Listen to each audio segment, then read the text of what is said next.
All right, hello everybody. DM Galabond here, and the players are gradually gathering in the Discord and on the Roll20, and we will be having our Saturday night Greyhawk session at the bottom of the hour. Getting everything all set up, I have to monitor this other screen over here. My match within the match friends have 4 minutes to submit their lineup picks. And I have to wait for them because leading the competition, I have to wait until everybody else is picked before I can pick my players.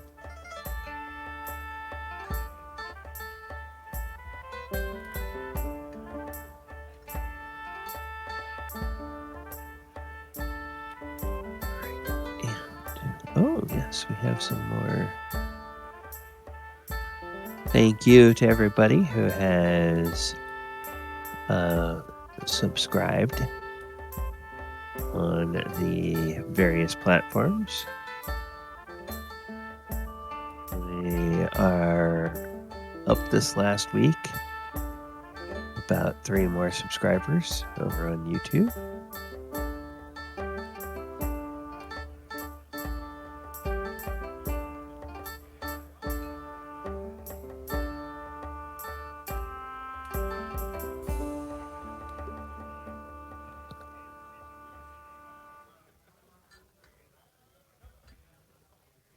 Hello, hello.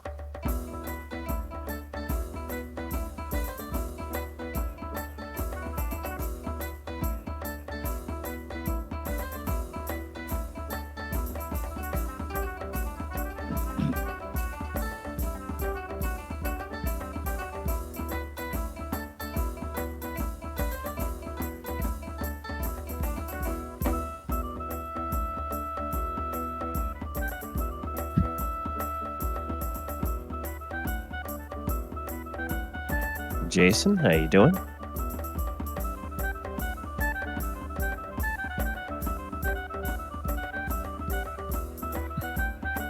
You must be having problems. Must be.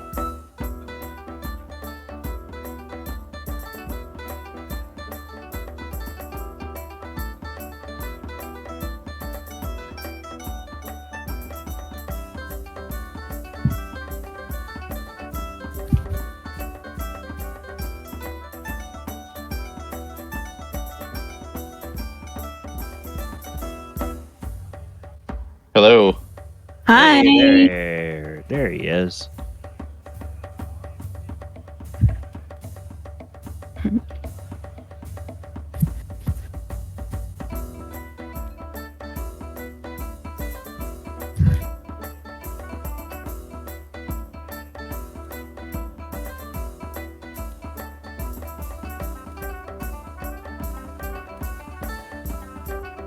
So I was going to ask, you know what, never mind. Nothing that can't be talked about later. Well, now you're going to leave us in suspense. I was just going to state that my skills, I haven't used a single one since we started. And if I could come up with new skills. You mean your proficiencies? Sorry, I was data entering something. Yeah. Let's see here. Yes, proficiencies. Yeah, I have navigation, astrology, direction sense, and weather sense. So, yeah. Yeah. My preference is that anytime you reach a level, that would probably be a good thing to think about doing, swapping out at least one of those. Well, I reached level 5, but now it's going to take me another 20-some 1,000 experience. So, on reaching level 5, which of those do you think is the least helpful that you would like to swap out, and what would you like to swap it out for? Oh, I'll have to look that up and let you know. I would say navigation is probably the one, because we're not doing anything by ships. So unless you can consider navigation something other than just sea.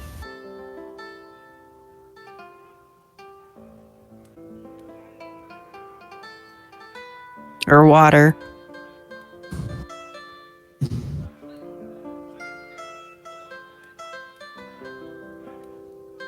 Balloons. And when have we done anything in balloons? I don't know, but it sounds like fun. Yeah. Bobbing along on the bottom of the beautiful briny sea. I'll be right back. All right. Wow, sounds like they're talking in a cavern.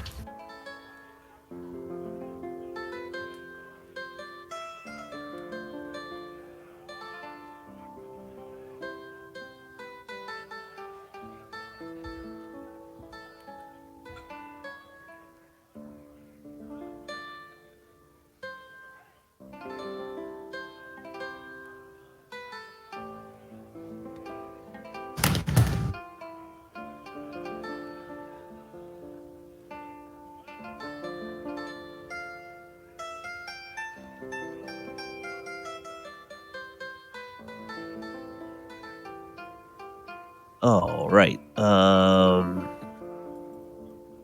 Let's see. Okay, we have several people here. All right.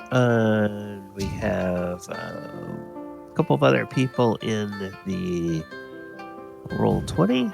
So that's good. I'm gonna adjust the map here. And I think I'll go ahead and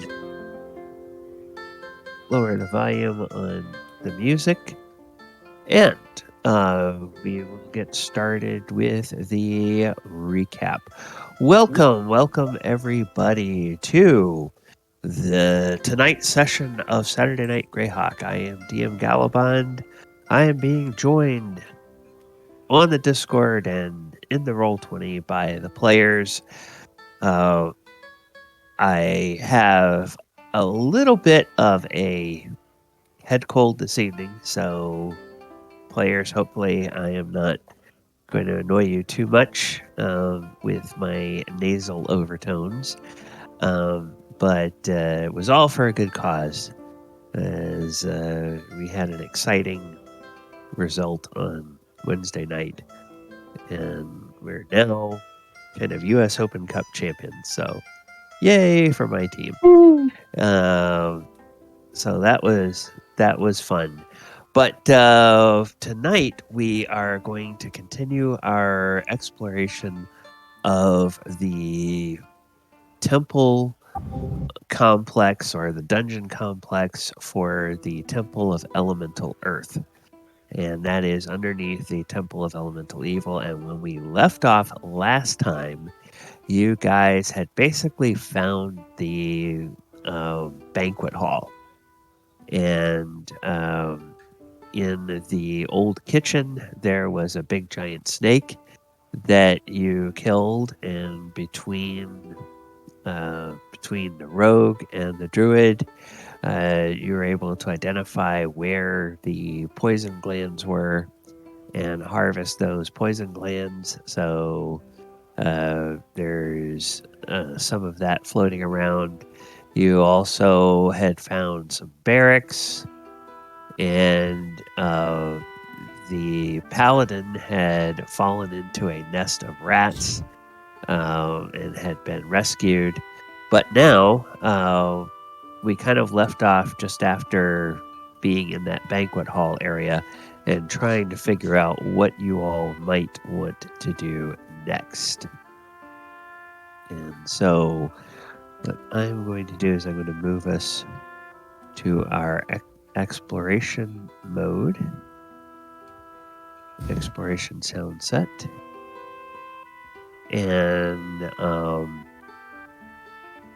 as you guys may recall, you were right about here and looking at this old banquet hall. So what did you all want to do?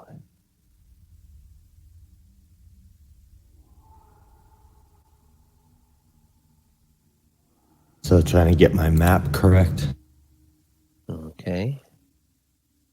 We can, let's see. Have we had time to heal or anything? Not since the fight with the snake. No. Okay. You just walked over here. You did take we did hand wave a long rest during the break in the session last week. Okay. So after the harrowing incident with the rats, everybody got healed up. Okay. And you guys came back down here. But then they fought this snake, which I think, if I recall correctly, Heather, your internet had died. And then I think Marcel had an exam or something and had to get some sleep. So he wasn't able to stay with us the entire session either. But Oh yeah. Sorry, I was like, internet died. No, it wasn't internet. We lost power like several times over like half an hour. Apparently a tree or something had come down on a I don't know. But everybody in the neighborhood was like, hey. Oh geez. Give us our electric back. Yeah, that's annoying. All right. So if I recall correctly, you had found a few various and assorted weapons in here. And other than that, there wasn't a whole lot to find because this is just pretty much a broken down area. Well, is everybody good with heading south on the map and checking out where that other corridor leads? Yeah, that's fine. We searched a little bit in here, like behind the tapestries, and I don't remember what other people did. So, unless anybody's got any objection, I'm fine with that. I'm good. Okay. Yeah. Yep. Litter of tables, trestles, benches, chairs, and stools scattered and heaped about the place show the great revelries of evil were once conducted here. Bits of tapestries and drapes still hang here and there from the walls. Bones and whole skeletons can be seen on the floor and under the heaped broken furniture. Skirmish in the greater battle for the temple was surely fought in this place. And then you did do several turns worth of searching, and all you found were several usable weapons, which I think are in the Discord from last time. They're also on the treasure sheet that I updated. So, all right, so we're headed down. Okay. Well, we have two schools of thought when people said south. It's like Talon is trying to go south down the hallway. Everybody else is trying to go south through the kitchen to the south end of that. Which way do we want to go? I North. was talking about north. Going south in the room that we're in, all the way down towards the bottom there to see where that led. Have we checked out that other hallway that Talon's heading to?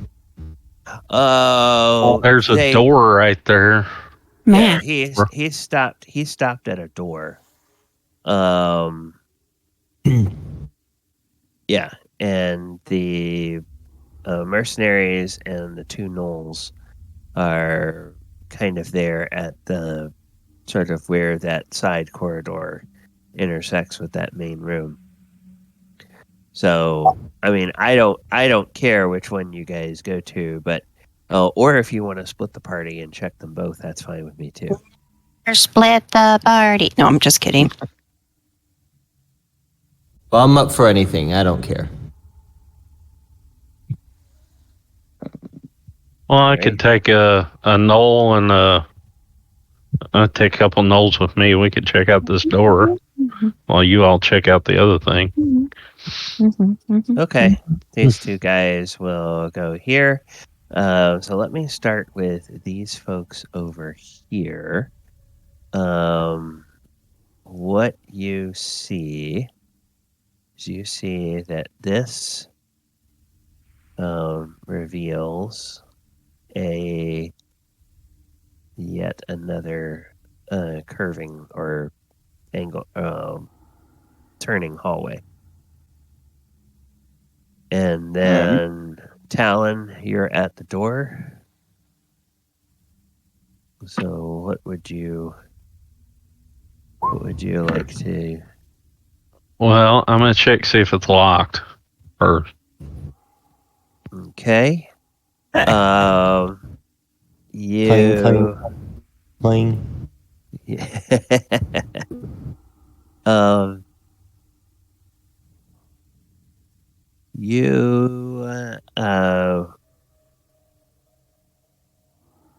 do not hear anything. Oh, well, wait a minute. I guess we actually have to roll to check.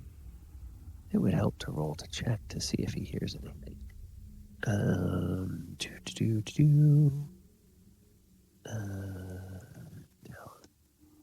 There we go. Character sheet. Rogue abilities. Hello. It's Marcel. Hello. Yay!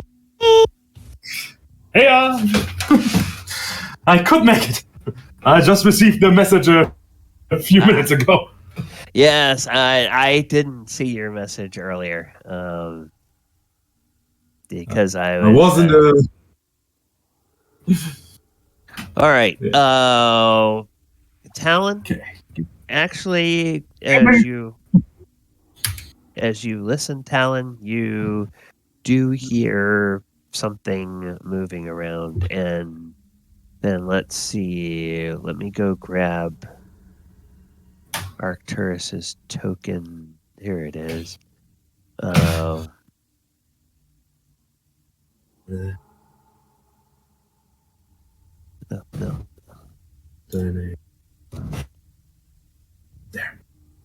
Did we?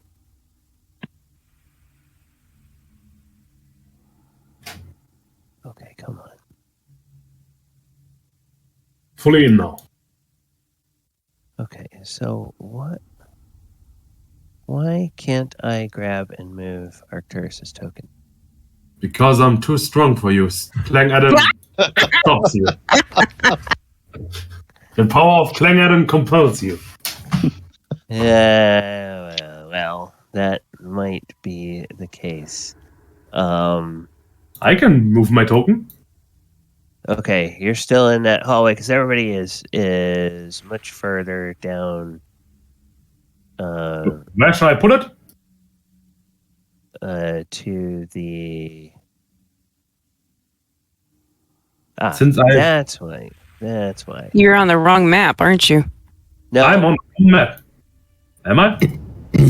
Oh, I thought it looked grayed out, but I had the wrong tool selected, which is why I could not select. I'm simply too strong. All right.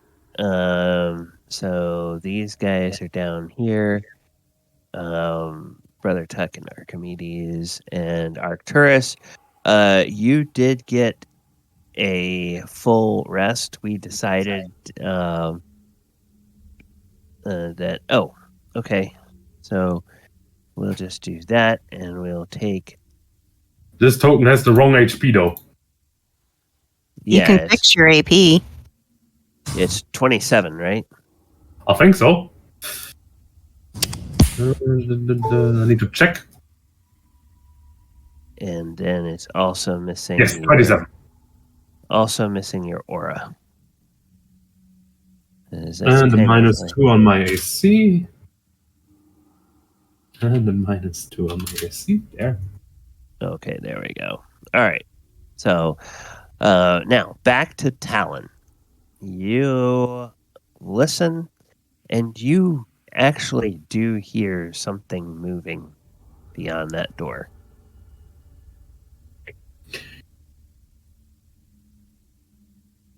Cannot see my aura. Oh, well, hang on. That's not you. There we go. Ah, yes. Now you can see it. I'm quiet now. Okay.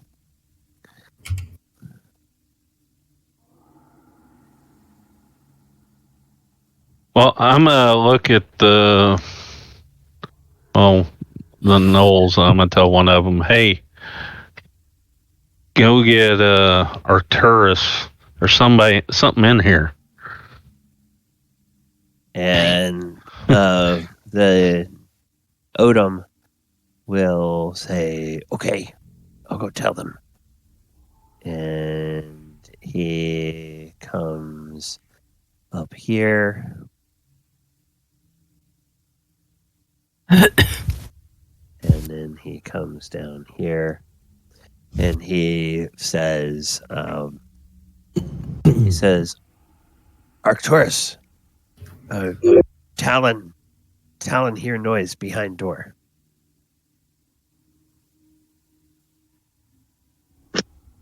Well, that's bad. What kind of noise? He not say. He just say, tell you he hear noise behind door. And then as for the rest of you, you see this hallway ends, and then right here, there is another door that you can see.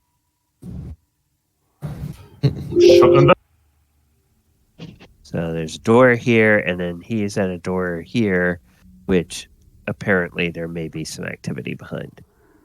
Ooh. Taurus, what did he say? That he heard a noise. Talon heard a noise behind the door. Should we go Didn't check that specify out which before noise, though. moving? Should we go check that out before moving south? It would be advisable to do so. I mean, we don't want anything coming out behind us, do we? I agree. I think we should follow. Especially if it's zombies or something like that. That could only lead to problems. For more zombies. And Odom says, okay, I take you. Yes, thanks, Odom. He brings you here and brings you over here and then brings you back down here. Why am I picturing the gnoll carrying Arcturus like across the threshold? Because I'm a very, very lazy guy. Is All that right. it? Yeah, your detect noise was just about what you needed, so you heard a noise, but it was indistinct. You couldn't determine what kind of noise it was. Okay, is the door locked? The door does not appear to be locked. I'm gonna open the door. Guys, get your weapons ready. I'll ready a weapon. Okay. Same here. And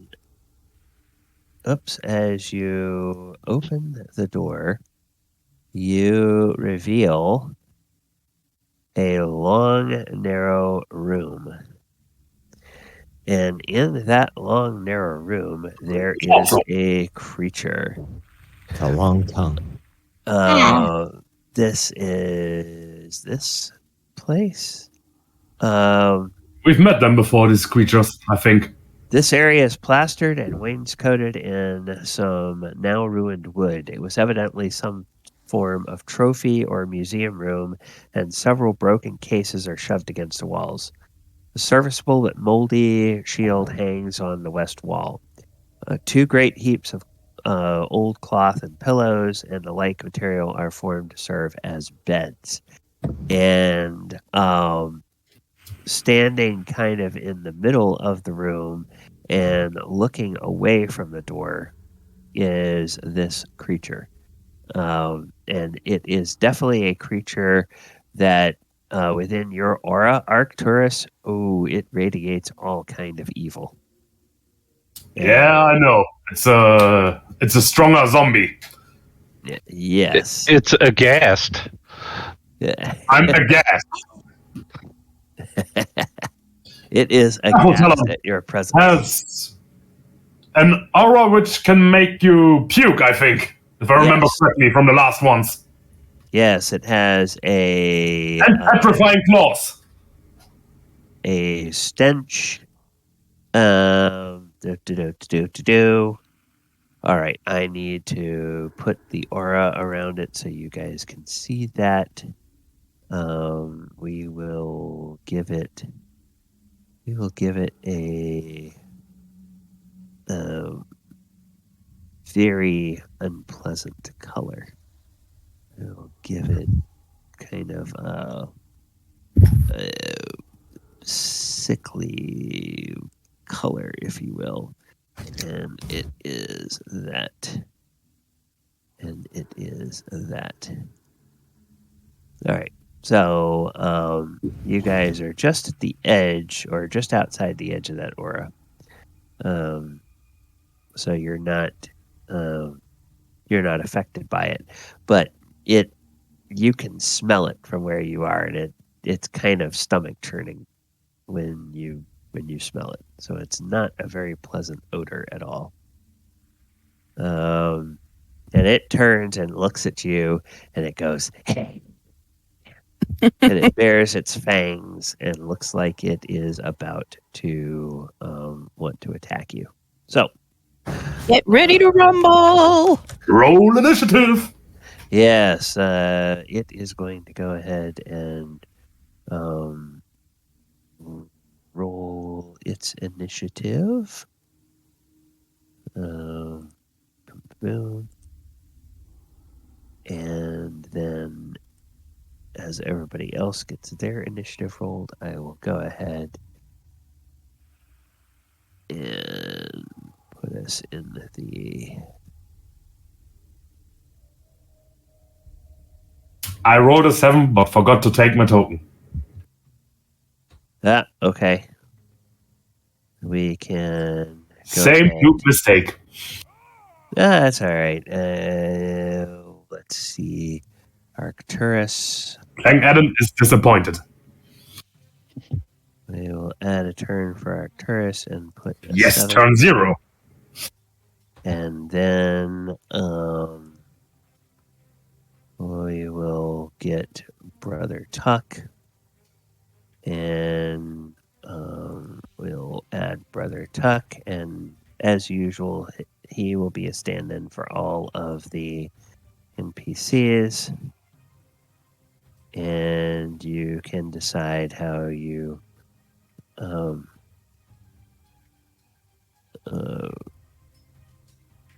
want to have him be there. Okay, I think we have everybody. Let me go ahead and put that. Oh, no, it's not in descending, it's ascending order. So, Min. Yes. Actually, you are the first up. You hear Arcturus and Talon, you hear their intake of breath and their collective, "Ooh." And as you walk out in the hallway, the sort of odor of this thing drifts out and assaults your nostrils. You see it in there. So what would you like to do? I'd like to go in just far enough and cast. Okay. As you step in there, you actually step into the aura. Okay. Of the ghast. So good luck. Well, right. I wasn't aware of that. Sorry. And Somebody's in my way. What? Oh, well, you can see around your friends. You okay. have line of sight to see around your friends. You don't need to step in front of them to see your enemy. Gotcha. Okay. So the only thing that I would say might require something like that is a spell that specifies that there is like a physical thing, like the fireball, where a physical mote appears at your fingertips and flies toward the target. Then you would want to make sure there was nothing between you and the target. Or if it's like a ray that shoots out of your finger towards a target, then you want to make sure there's nothing.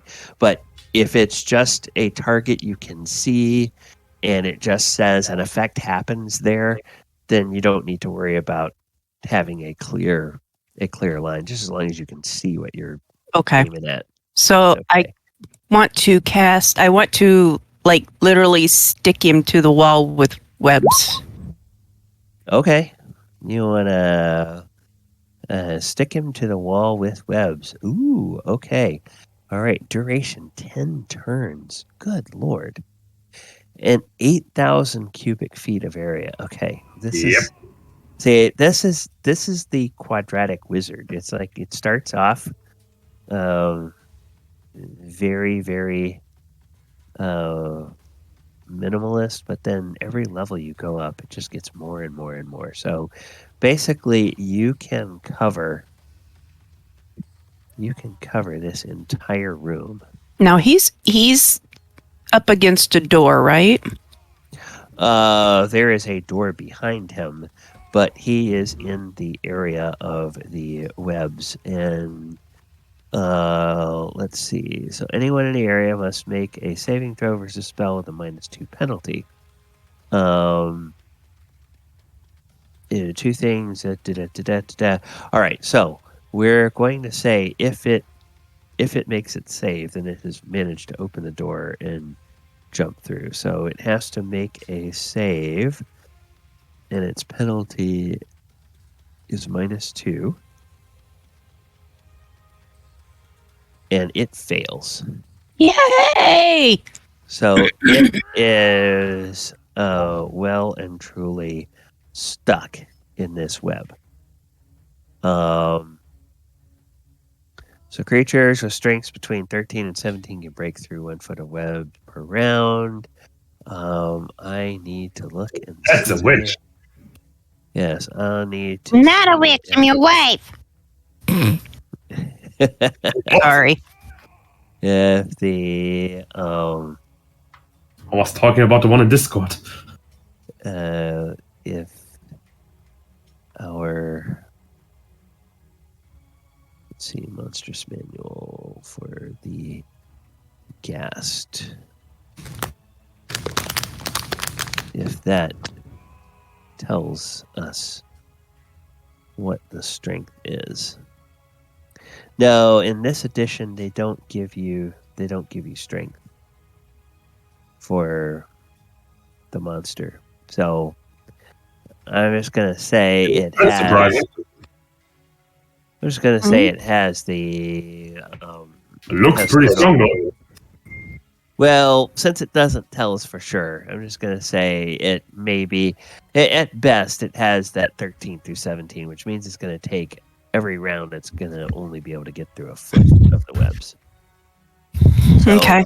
Min, that is your. Yep. And I basically turn and get out of the way and go, he's all yours, guys. Have fun. Well, how am I supposed to get there with my sword? You could always burn the webs. Yeah, I don't have... I'm not a mage. Either that or you could just leave him there. I'd rather not. Yes, and on his turn, you guys can see these webs kind of, they all shake, and you can hear this muffled noise, and it sounds like a door here is rattling. So he is next to a door. Maybe he's trying to get that door open, but he's having a hard time of it because he's stuck in those webs. So that is what you hear on his turn. Arcturus, according to the turn counter, you are up next. Ooh. You have... Let me just look what I can do. Well, if you have a torch, you can light the webs and you can burn the webs. And him. True. He will suffer fire damage. The better question is, do I have a torch?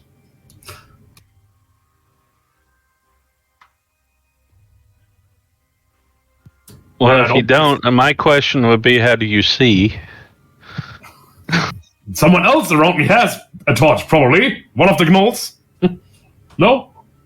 Yeah, I have a lantern. The gnolls have dark vision. Everyone has dark vision except for me, and I'm not wearing a torch? I don't, and I have a lantern. That's not a torch. Yes, but you could light a piece of wood and hold it up to the... True. Yeah, the lantern doesn't use fire or anything. Oh, it doesn't? Yes, it does. I was...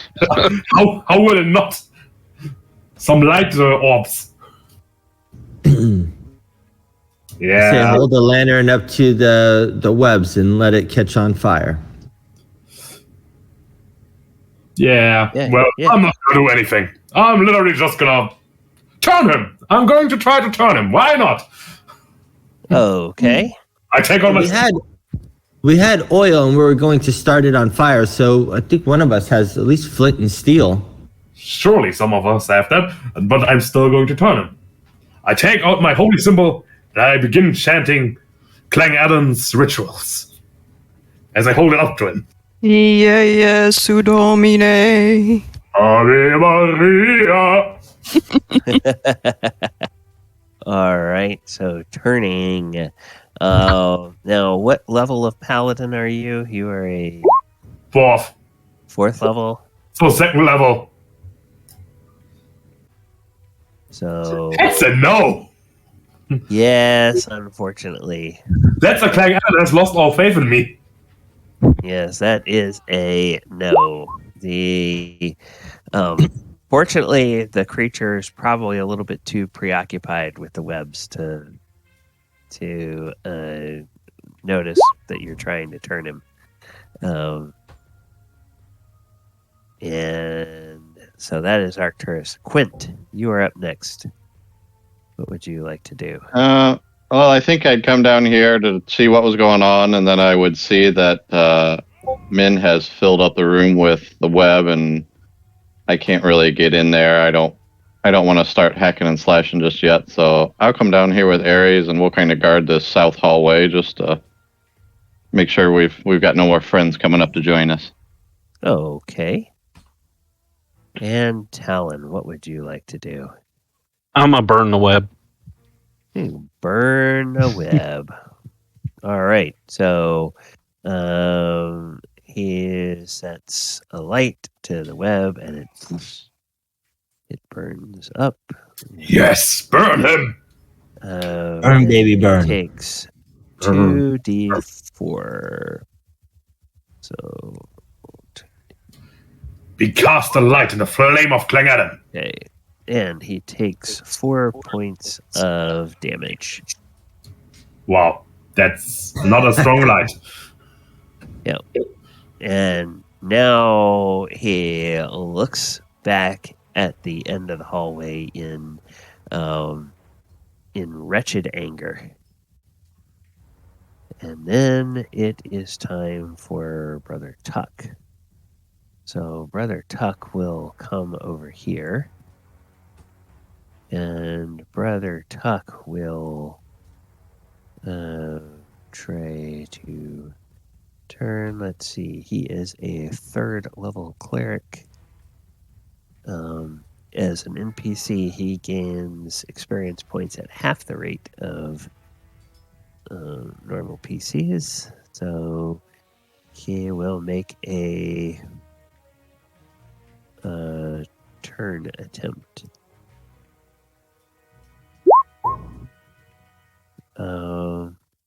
with a roll of 2. No, that is not going to do it. Unfortunately. And the creature just looks at Brother Tuck and snarls. Brother Tuck says, "Oh dear, I think it's angry." And then he moves down there. And Ares, we are up to you. Don't worry, just stay behind me. Excuse me, I haven't fought them before. What is this stench and how does it work before I go in there and try to slaughter it? Go ahead. Well, the stench, I think it poisons you or makes you throw up. One of the two. So be careful if you get close to him. Is it by breathing it in? It's simply by being near him, yes, breathing. It's his stench. Also, be careful of his claws. They're paralyzing to you. If they hit you, they can paralyze you. It is not a simple zombie. It's a strong undead. Very well, then. I'm going to move forward so that way I can squeeze between them so I can get a better look and see in the inside. What has happened to the wood and other things that are in there after the webs caught on fire? They're smoldering. And those are way at the back of the room, so they're about 10, 15 feet away from the creature. Okay, and how far does the circle go around them? I see that there's a Talon and Min, I believe, standing right in front of me. Yeah. No, I'm off to the front. I'm north. Yeah, so his aura extends out from him about 10 feet. So doesn't quite reach Arcturus. And the aura goes all the way around him. So if you get any closer than Arcturus is, you'll be in that stench. Be in the splash zone. Yeah. Or the stick zone, as I like to call it. In one hand, I have my dagger, and I'm trying to push through them a little bit. Can I get a good view? You can move straight through it. Yeah, you could either move into one of their spaces, or since you are a half-elf size and Talon is a halfling, you could just stand behind Talon and look over him, look over his head, because he comes up to about your waist as a halfling. Isn't he on his hound though? No, it's next to him. Hound is next to him. Okay. Perfect then. Just a bit. I wield my dagger in my right hand, which I'm still can't wait to use to see what type of effects it has. But in my other hand, I lick my fingers and I produce a flame, and I get it ready and I reach over in order to throw it at him. Okay. So make an attack roll.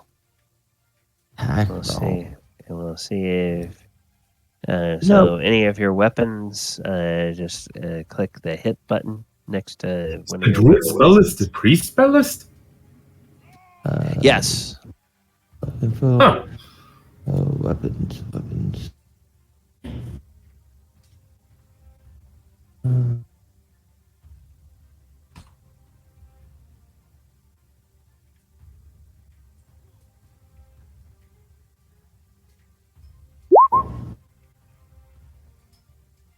I think it automatically hits them. Okay, it's an AC.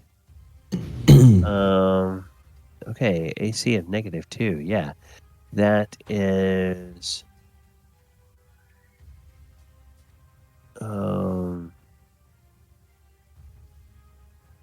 All right, so 1d4 plus 1 damage. That is definitely a hit. Whoops. 1d4? Yeah, 1d4 plus 1. Yeah, so that's 2. 2 points of damage. Another weak flame. Yes, and then it goes out in a puff of smoke. The flame goes out in a puff of smoke. It doesn't seem to catch his clothes on fire or anything. Oh, that was worthless. I'm going to step back in case somebody else needs to move into my position. Okay. And we're up to the top of the next round. Min, you are up again. Okay. So now we know that he took damage from the Yep, the fire hurt him. Okay. So hurt is a strong word. Over the top of Talon's head, I cast. God, I hope I'm reading this right.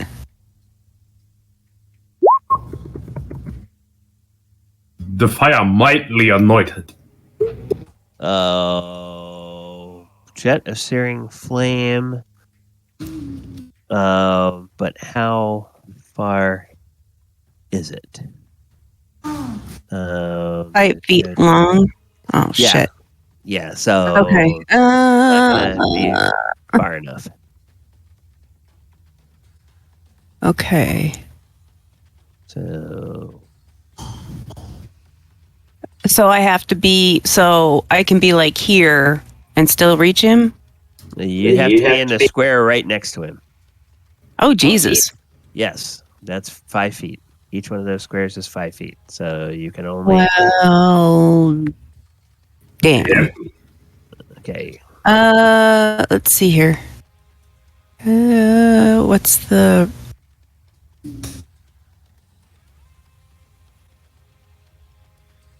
Okay. I'm trying... Color spray, guys. I don't see a...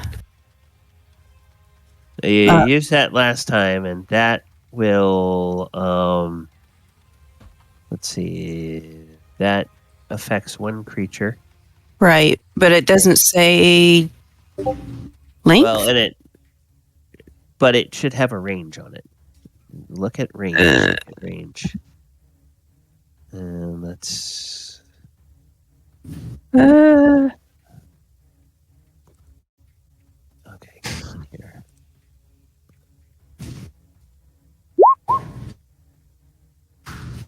Oh, there we go.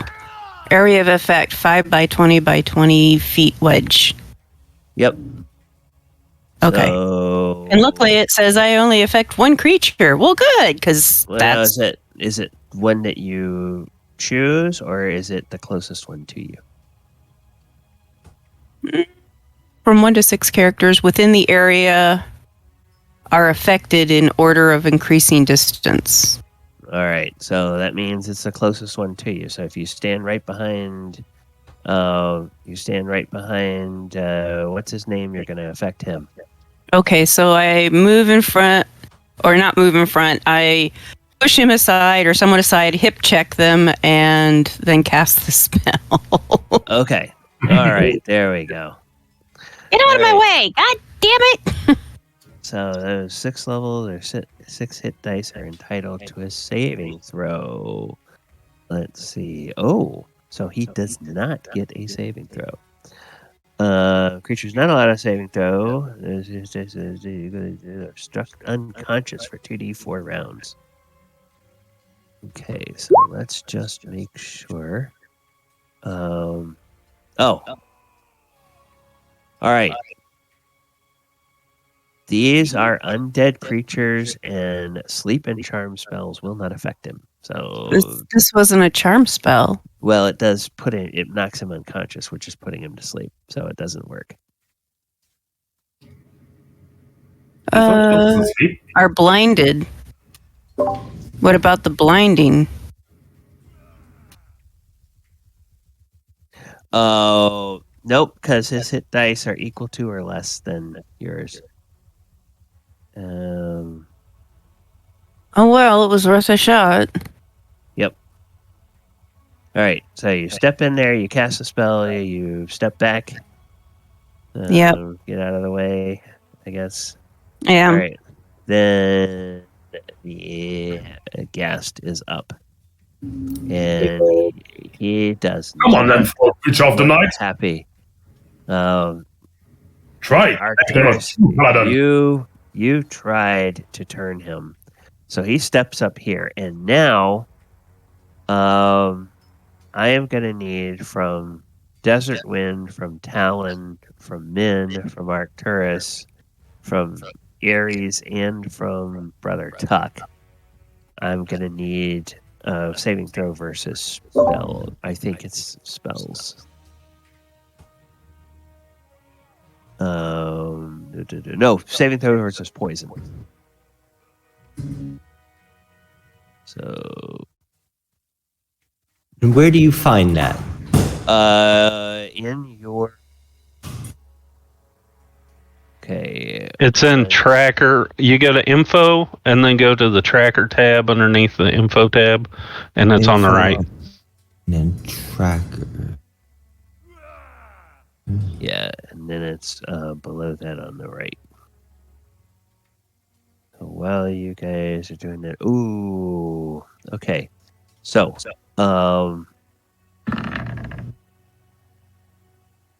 okay, save, Ares. Talon failed. All right, for those of you who failed, Talon made his. Oh, okay. Okay. Desert Wind failed. Those of you who succeeded, there's no effect. Those of you who failed, any attacks are at a -2 because of this thing's effect on you.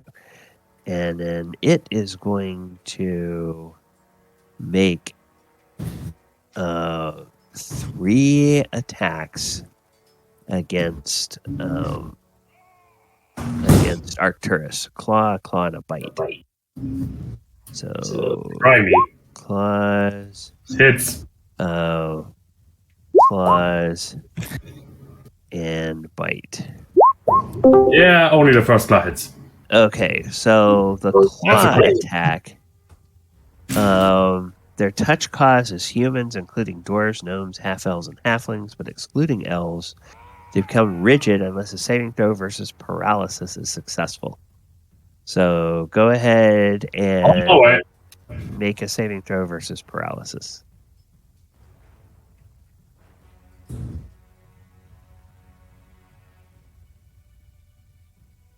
Hey, all right. At least that. You shake off the paralysis effect, and you take only 1 point of damage from his nasty, nasty claws. That's barely a scratch. Yes, it's barely a scratch. So, and he looks very disappointed at that.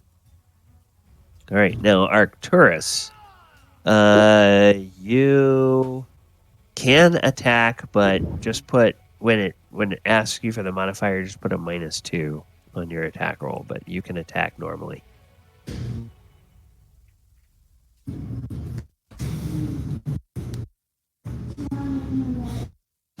Living room doesn't support that. What? Who wants to get the manager?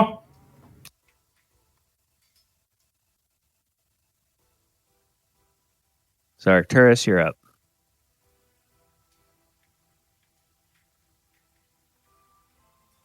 Well, now as he's finally in my space, how are the grapple rules in 2E?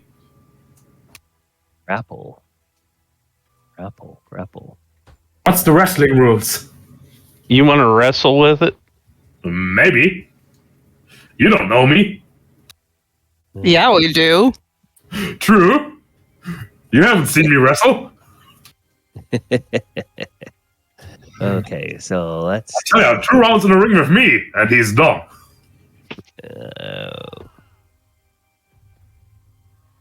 Let's see.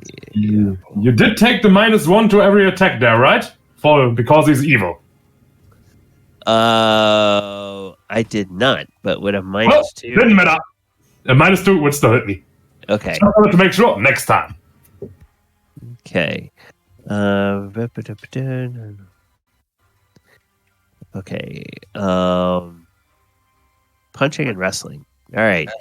So, punching and wrestling, normal attack roll is made. Armor class is used. If a character is attempting to wrestle in armor, modifiers on table 42 are used.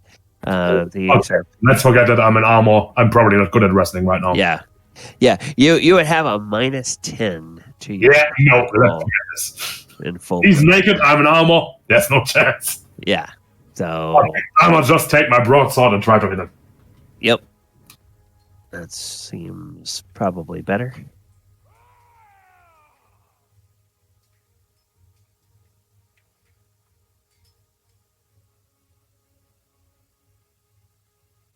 Give me a second.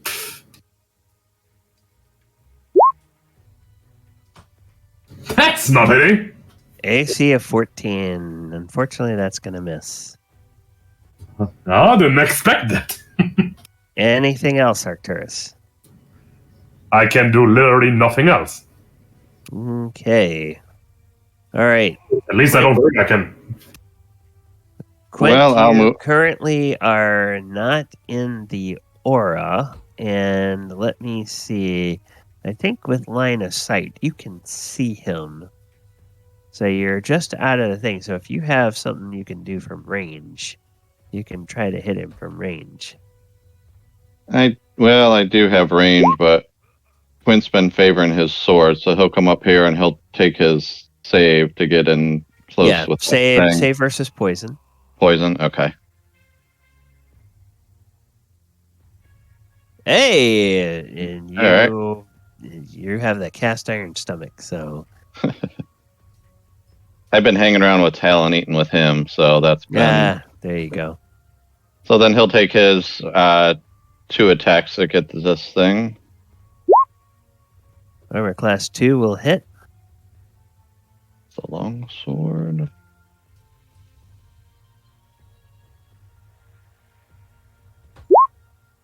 Oh man, 13 damage. You bloody him with that. All right. And then I'll take my second. Second attack.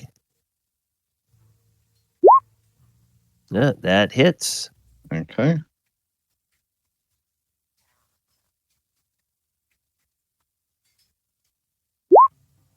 Oh, did more with that. 14 damage. Goodness. Okay, let me just make sure this guy... Rolled max damage on that one. Yeah.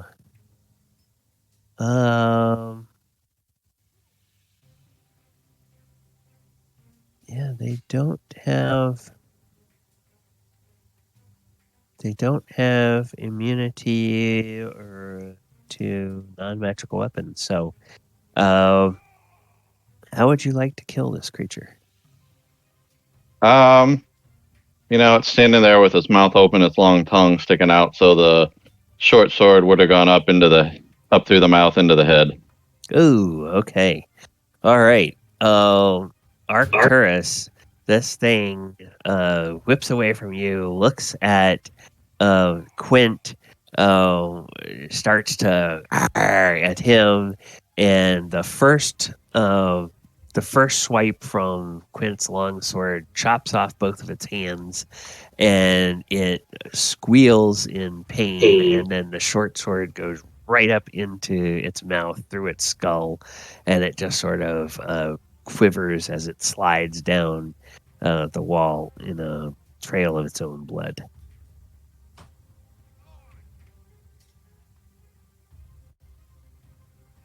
And that is all for that one.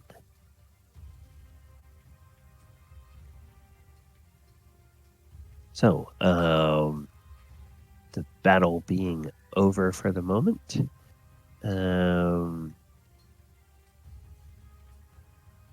Let's see. Whoops. Back to our exploration sounds. I'm so disappointed. I thought I was going to try out my new knife. I'm sorry. I can let you go next time. I'd rather see it dead. I didn't want to play with it too much because it could get ugly as real long as fast. evil as that, I don't care who does it. Does this stench still radiate from it that we still got to be concerned about it? The stench is still there, but it begins to dissipate. And let me see. Those of you who were affected by it, I think there's a duration. The duration is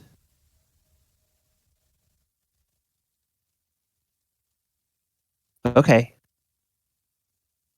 Nope. Nope.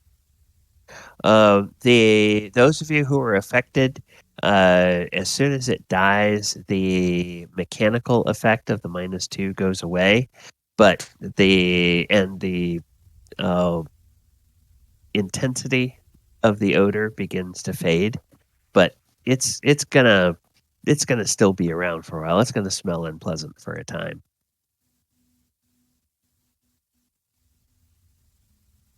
And so let's see.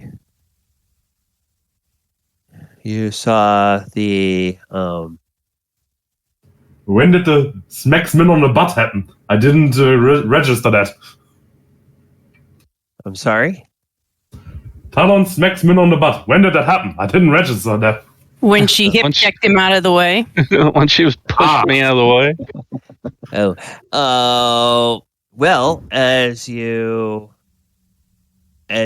look, as this thing dies, you notice it's got something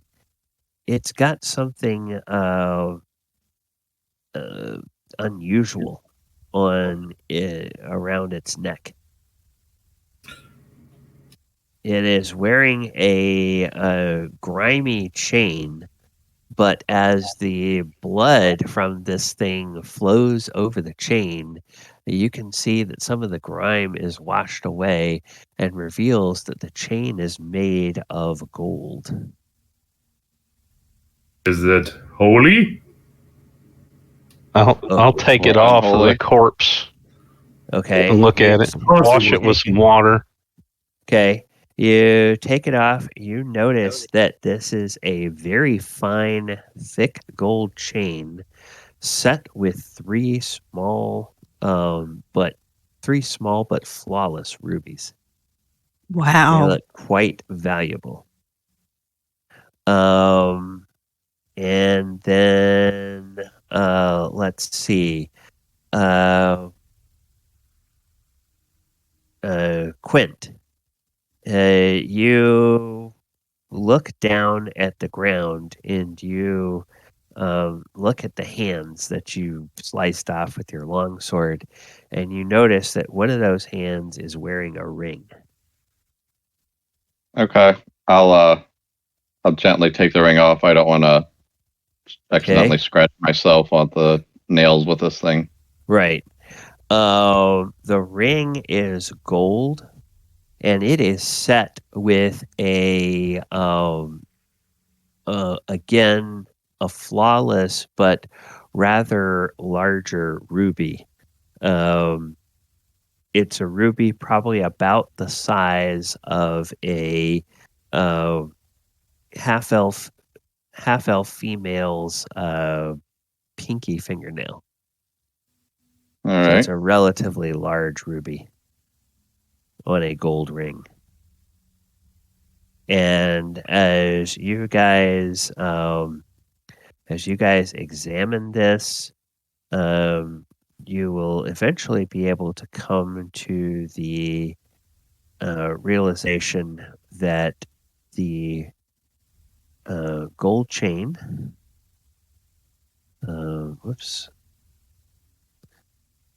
gold chain is worth 7,000 gold pieces, and each of the rubies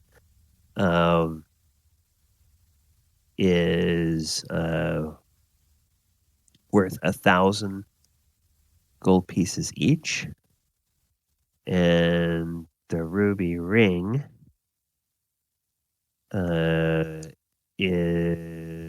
the gold ring with ruby is worth 4,000 gold pieces.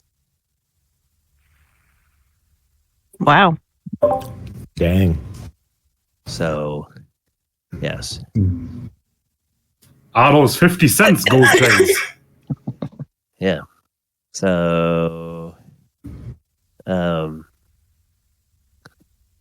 that is also nice.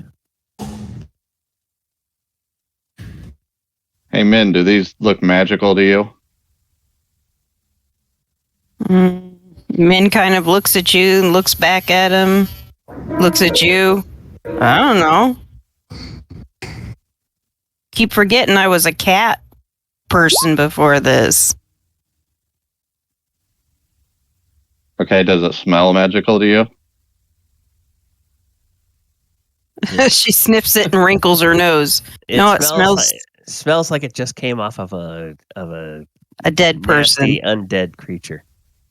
I washed the chain and I got off of it within water, so yeah, at least got some of it off. Yeah, some of it. I mean, it's not stink enough to make her hurl, but it still kind of stinks. But I'm not holding it to her nose either because that's just rude. Yeah. Yeah, she just shakes her head. She's like, I'm not good at appraising if stuff is magical or not. Yeah, there are spells one would have to expend for that, unless one has a class ability that lets you identify magical items. So you'd have to. I certainly don't. I can detect if it's evil. Yep. That would help. Well, I can determine it, but I'd like to wait until we have more items to look at. So. Yeah. It does not appear to be evil. Thought so. The chain and the ring do not appear to be evil. Well, I at least can tell you they're not evil and not trying to kill you right now. Of course they're not evil. They're just a necklace and a ring. Objects can't be evil. Oh, that's a lie. Remember that great hammer?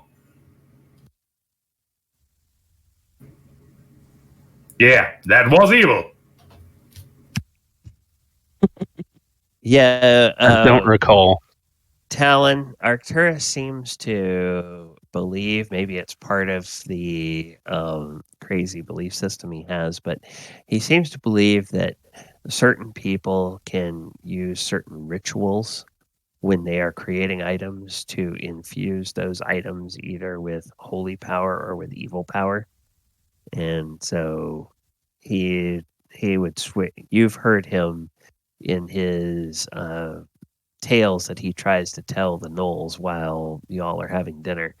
That you've heard him talking about rituals that priests do to make things holy, and you've heard about rituals that evil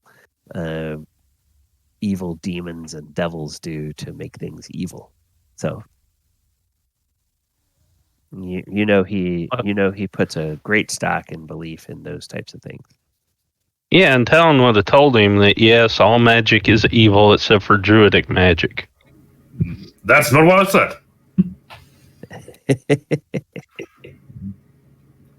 But it's great to see that and that you think that way. You don't seem totally lost. Well, I mean, that would also include clerical magic as evil. Well, if you call it magic, yes, but it's miracles, clearly. Since they're from a god. Yeah, miracles from your imaginary friend. Yes, the imaginary father of us all. Even you. All right, so the occupant of the room seems dead. There's some I'm gonna go on. Stuff over here that's smoldering. Talon, as you get over there, you notice something a little bit different. There was, when you walked in here and you first got a sight of this room, there was hanging on the west wall, there was a shield that looked kind of moldy, but when the spider webs all burned off, you can see that actually there was kind of perhaps maybe dust or something had settled over it, and now that shield is gleaming brightly and looks very shiny. I'm going to take it off the wall and look at it. Okay. You look at it. It looks like it's extremely well made. And now that you examine it, it looks virtually brand new. Ooh, pretty. I'm going to hold it in front of me and go, look, I'm Arcturus. I believe in imaginary things.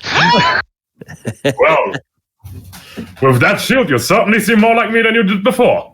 More venomous and not so cowardly. Ooh. Yes. Them's fighting words. Arcturus, the shield does not seem to be evil. I didn't even ask, but yes, I think it is evil. It's very evil. The person behind the shield may be evil.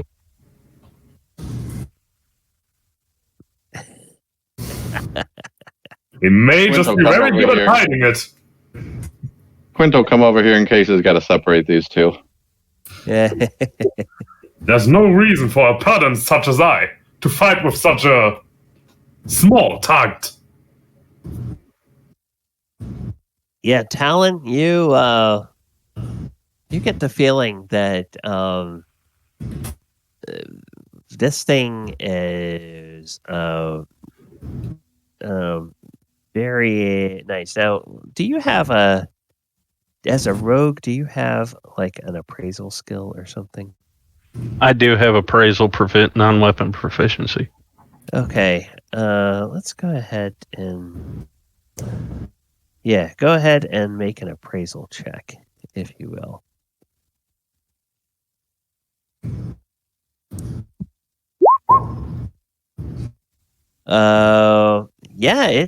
It's probably valuable.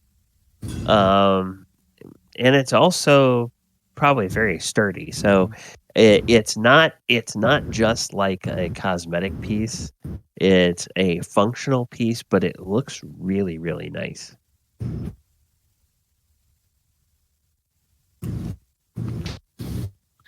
I am going to try something. Okay. Don't do it.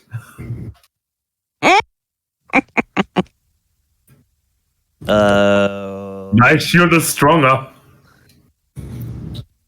Okay. Receive recently magical items. Okay. Bum-ba-dum-ba-dum-ba-dum.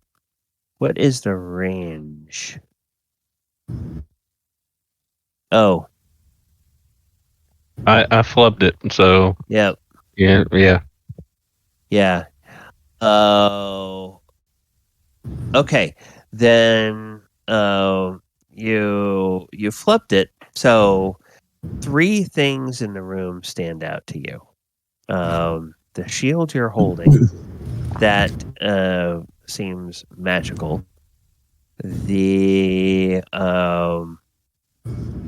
dagger that Ares is carrying, that came from the gnome, that seems magical. And the chain that has the 3 rubies on it, that also seems magical. Oh.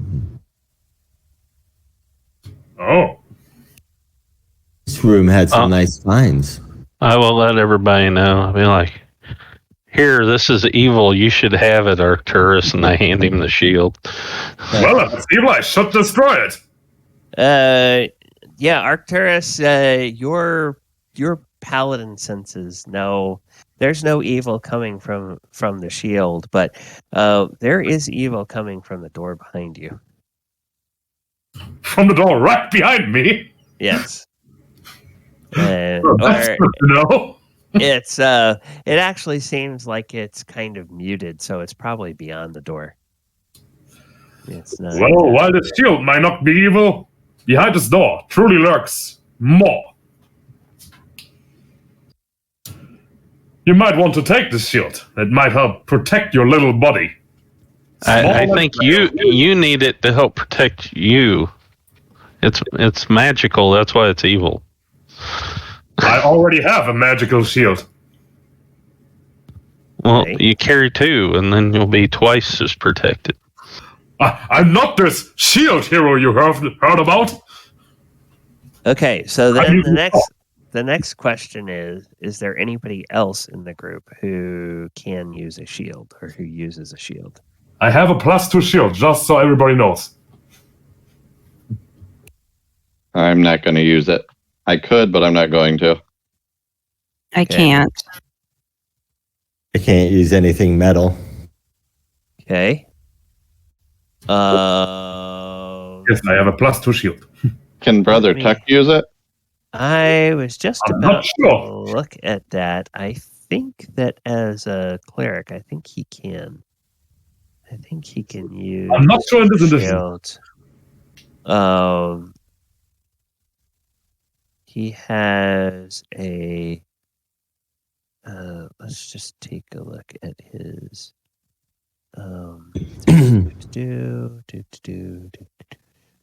Chainmail. Yep, he actually has a medium shield right now. Well, Talon's going to grab that shield and take it over to Brother Tuck and go, "Here, Daddy, the new shield." No, you're not going to take it from me. Daddy? Please, no. I'll take that over here before they make you filthy. Okay, Take the shield. It might help you protect yourself. Let's keep the healer alive. All right, so he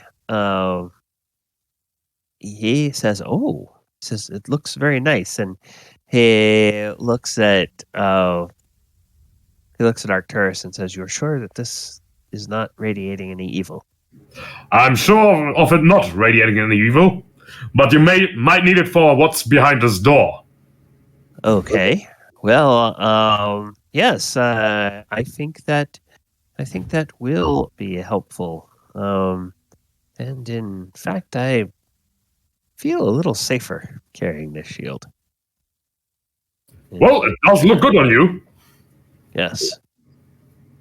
And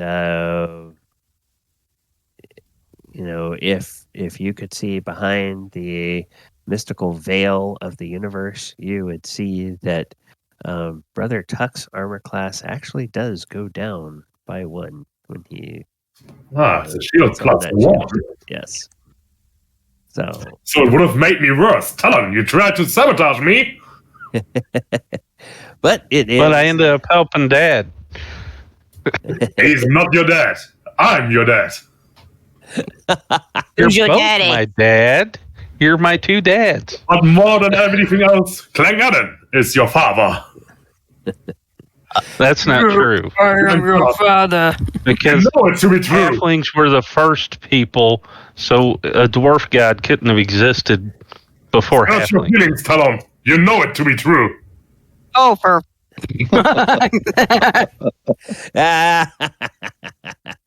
All right. No! All right. Arcturus. Go ahead and make a note, Marcel. Give yourself advantage. That was so bad, it was good.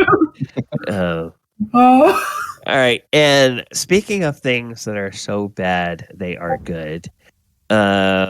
There is the door behind Arcturus opens, and Dun, dun. and there is a raspy voice that says, Would you keep it down? We're trying to sleep in here. Oh, it's you guys. I guess it's time for us to eat you.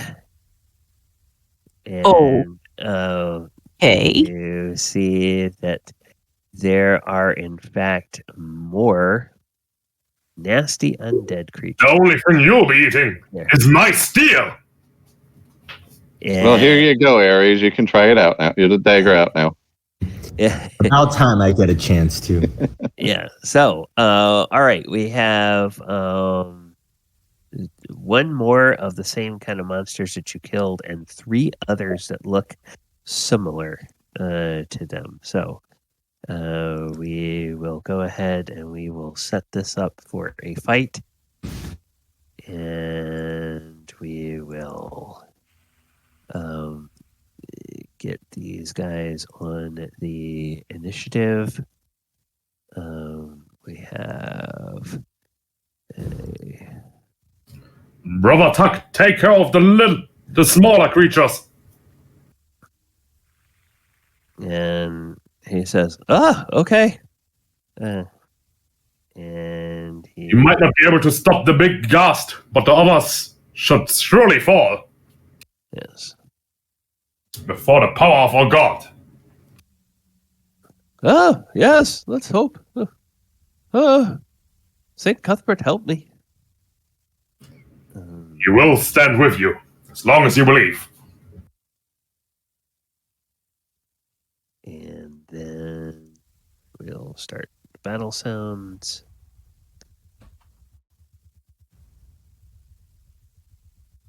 All right. They have Talon. Yes, I did it right this time. Arcturus. Oh, we need Archimedes, Min. Oh, I need to roll for Brother Tuck. Don't forget the ghast aura. Yes, they will put that on. Which I have to roll right away. Yes.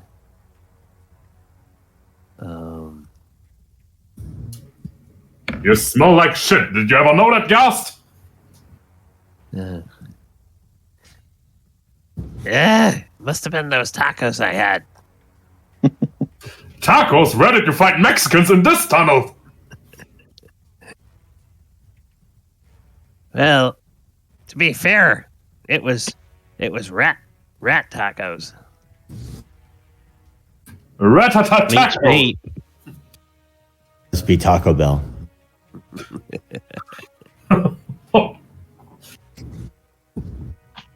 Well, do you have any to share? No, but I think turning you into tacos would be pretty tasty. I think you would literally die. My flesh is as holy as myself. Oh, good eating then. Well, you two smell the same. You may want to eat this little thing as an appetizer. I might even hand it to you. Yeah, small one, don't insult me by saying I smell like him. I smell much worse, and I'm proud of it. I actually wanted to tell you you smell quite nicer. Is it a scent of flour I detect? Well, hey, we're talking about dinner, but you're going to have to buy me dinner if you talk like that. Well, if you want to, we can go out right now. They're going steady. They're going steady. Okay. So, Are you cheating on Dad again? As a paladin, I can have many lovers. Oh, really? all right. I have protection against disease. La la la la la la la la. All right. Talon, go ahead and get us started with these with this fight. Once again, we have the aura, which Arcturus is in. He failed, but you're outside the aura. If you have a ranged weapon, you can make an attack against these things. This truly is a great session.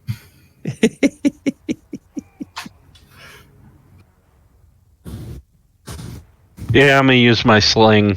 Okay.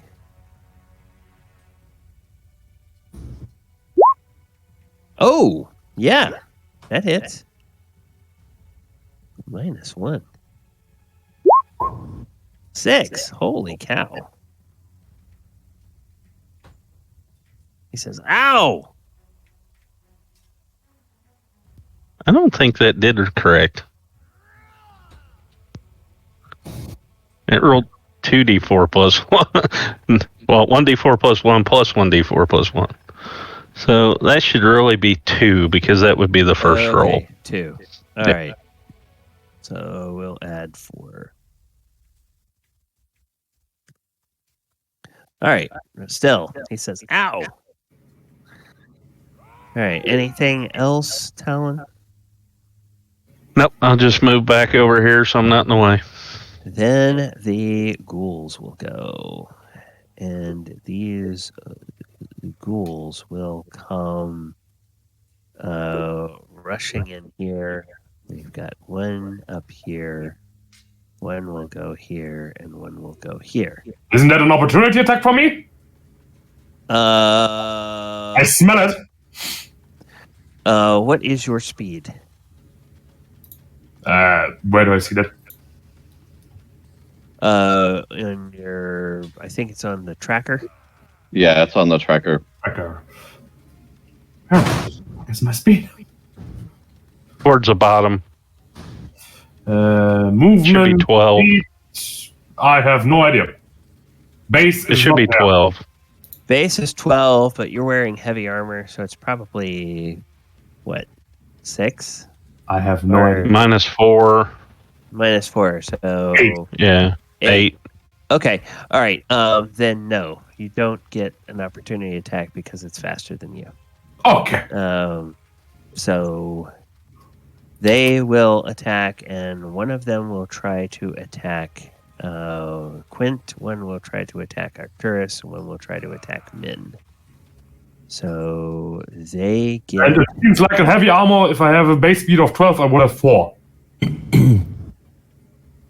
Do we need to roll our saves?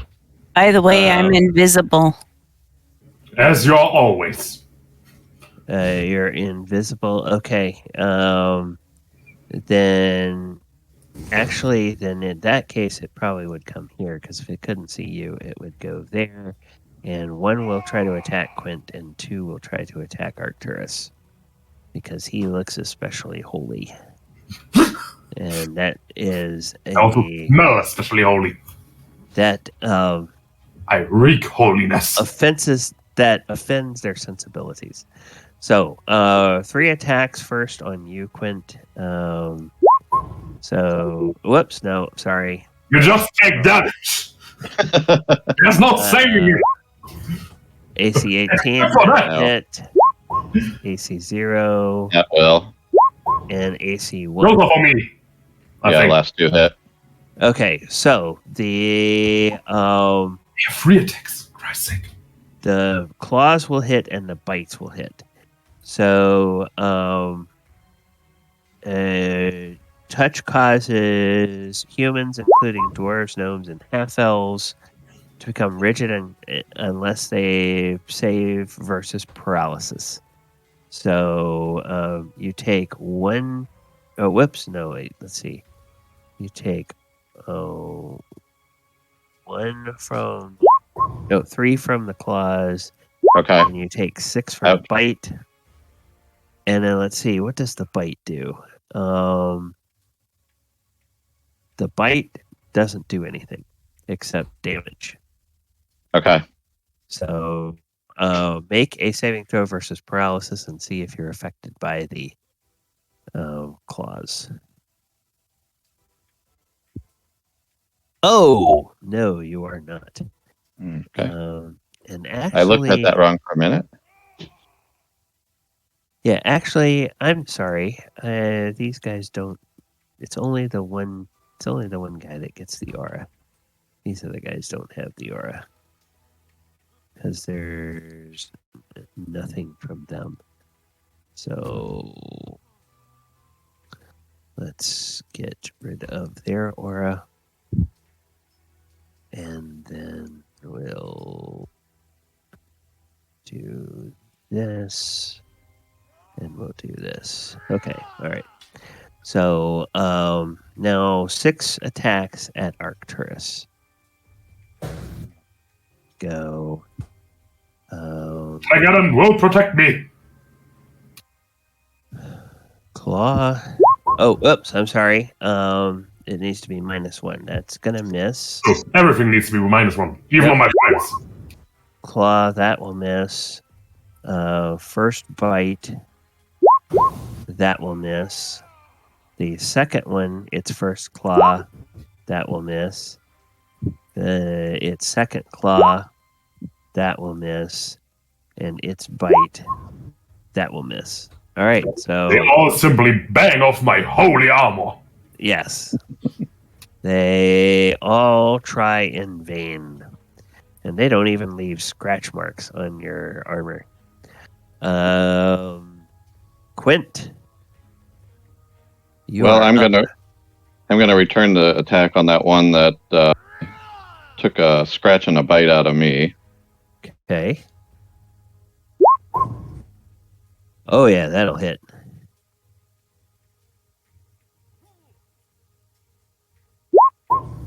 -11. It bloodies him. All right, I'll take attack number 2 here. AC 7. That just misses. Okay. All right, but it seems very hurt. Okay. Arcturus. You are up. Hit the one next to Talon. Armor class 7, that's gonna miss. Yeah. Well, the rolls are not worth it.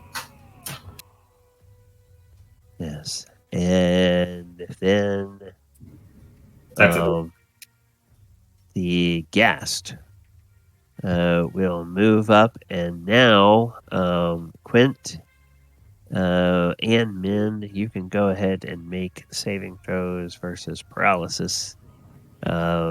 Just Where do I? Poison. Yep, because it can't see you, but you're still in the area, so you're affected. Where do I do that? Tracker. And then, is it paralysis or poison? Poison. Okay. This my number is the same, but just barely. You feel your stomach roil, but then you get. You're coming for the date, Gust? Okay. Yeah, poison. I'm sorry, I said paralysis before, but it should be a poison roll. Also, hey, all right. Great. Please. And then it will make claw bite against Arcturus. So getting a bit feisty with me. I like it. So first claw misses. Second claw, that even with the -1, it actually hits. Why are all you guys rolling 20s? And the bite, it misses, but just barely. I'm rolling against paralysis. Yeah, so go ahead and make your save against paralysis. Oh, yes, you. Yep. And then it will deal 1 point of damage to you. You gotta do better than that to get me. Claw. All right. And then Brother Tuck. He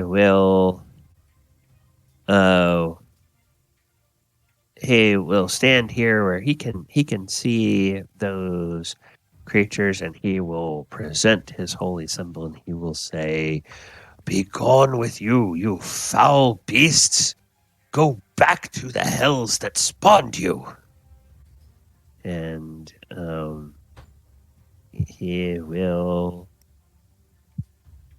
make a turn attempt. Okay.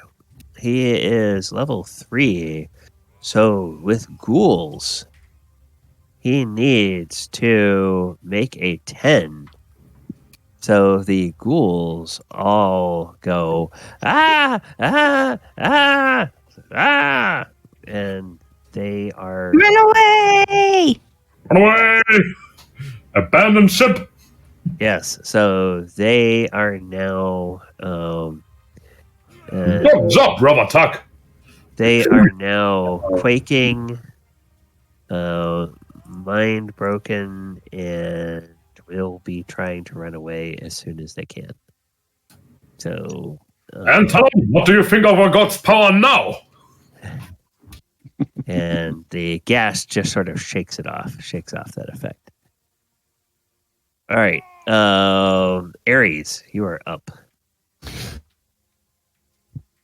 I look at all these different things, trying to figure out which one I want to attack, and I pull something out of my bag, a bunch of little insects, and I start to release them.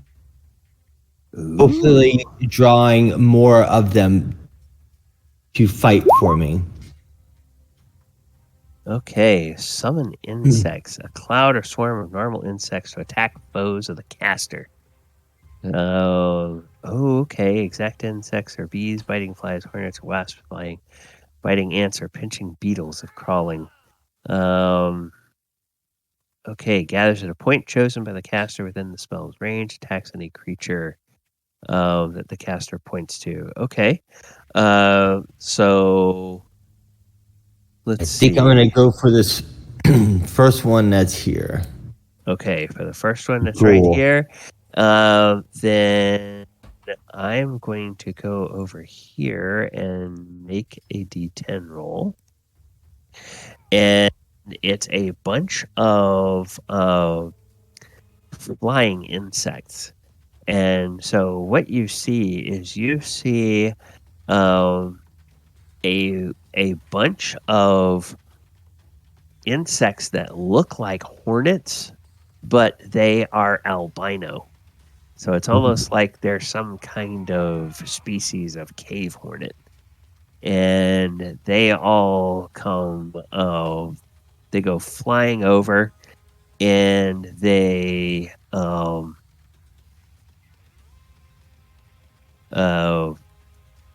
start attacking this thing. And it is already turned, so it is not going to be able to do anything except try to run away.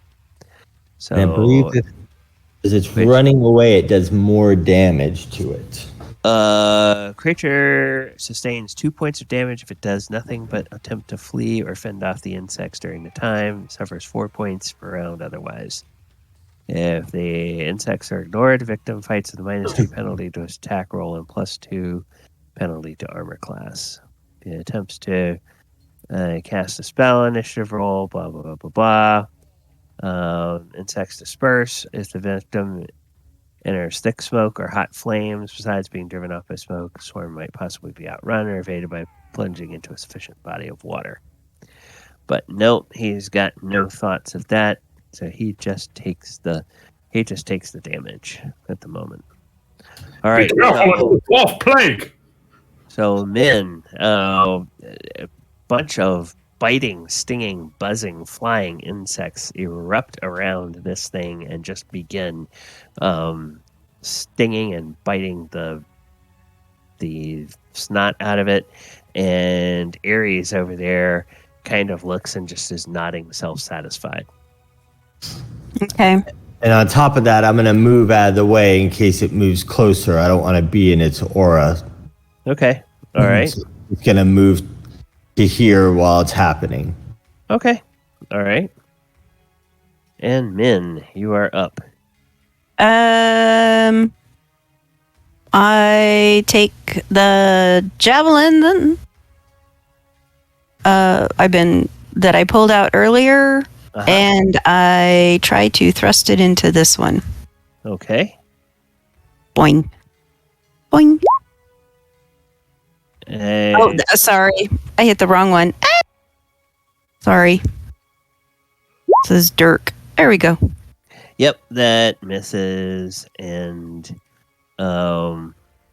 hey, there's Min. And then she suddenly backpedals and gets out. Okay, backpedals over here, and then probably says, Errol looks at you and says, "Oh, did not see where you went to." Oh, I sneaky, and then she disappears. and he says, "Oh, Chico, bye. And then Archimedes is up. So Archimedes, you have some undead creatures, 3 of which, well, you can see 2 of them. They appear to be quaking from Brother Tuck's turn attempt. You can tell that Arcturus is being attacked by more monsters, but what would you like to do?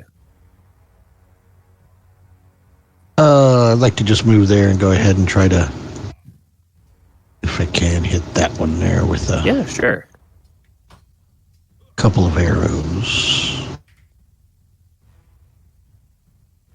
You say there was some -2 it or anything, or not? No. You're out of the aura, so Okay. you don't have any.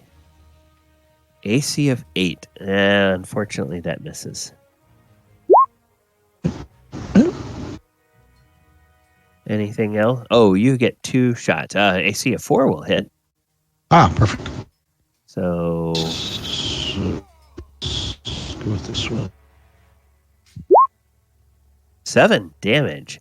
How would you like to kill this ghoul? All right, we'll go right through the head. Okay. Yep. Quint, you're standing there facing it, and one of Archimedes' arrows just juts through the head with some gore and viscera on it, and the thing just collapses to the floor. I'll take a quick moment and wipe my face clean. Yes. And I'll take the next moment and hide behind guy who's keeping us safe. Okay. Talon, you are up.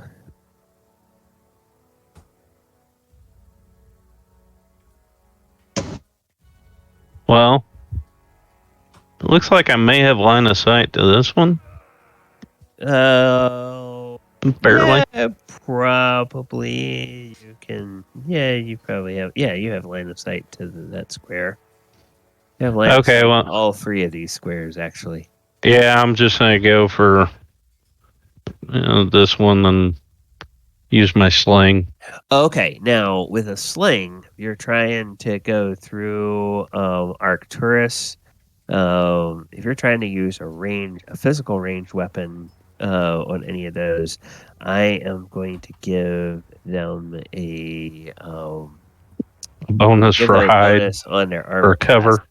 Yeah, so what is that? Is that -2 to your attack roll, I think, for attacking? I think that's what it is, yeah. Yeah, so go ahead and make your attack roll at -2. We'll see if that hits. Oh my goodness. Yeah, it hits. Thing can't dodge you. Seems you're truly blessed by Clang Adam right now, but he's forsaken me. Okay. All right. So -4 points of damage. And it is very hurt. All right. So now these 3 are going to run away. Now let me check. Okay, we established that they are faster than Arcturus, so they will not, or Arcturus will not get a. Actually, Quint, what is your speed? My speed's 12. Then you will get an opportunity attack against this one as it tries to run away. So go ahead and swing at this one. Just any modifiers or? Nope. Okay. Whoa. Yeah, that's going to miss. So they run down there, and you can hear them open a door and run into a room which I will say you can see part of it. My bees are following them, right? Yes, the bees are following them. All right. So that was the ghoul's turn. Quint. There is this ghast over here. Yeah, I'll You I'll shook move over off here its. Yeah, you shook off its effect, so you can Yeah. attack it. I'll help Arcturus out here, and hopefully I got that bad roll out on the last one. No, 8. Nope. This is we'll try the Well, at second least one. I'm not alone. 5. little Oh, better. it just barely misses him. All right. Yeah. I tried. All right. I left him for you, Arcturus. Arcturus. I hope so. You are up. By the might of Clangadon! Give me a second. Clangadon's might take some time.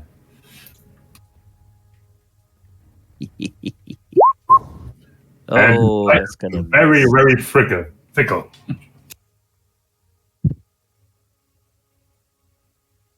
Yes. Anything else? Gonna move up 1. Okay. All right. Forsaken by Klingon. We both are. For now. His favor may return. The ghast looks between the two of you Come on. and doesn't seem to know which one it attacks, so it's going to use a Weakling. claw, 1 claw on each of you. So the claw against you, Arcturus. claw. That's a miss. Then the claw against Quint will That'll miss. hit. Oh, a 6 will hit? Yeah, my armor class is 7. Okay, and then it will go ahead and try to bite Quint as well. And it misses. So go ahead and Conversation before that? and roll that paralysis. Okay. So if he would be paralyzed, he would get advantage on the attack, if I remember correctly. I'm sorry? Wouldn't he need to be rolling for that before he does his bite attack? Because he would get advantage on his bite attack if he's paralyzed? Oh, no. It is do them all at once. Okay. But then, all right.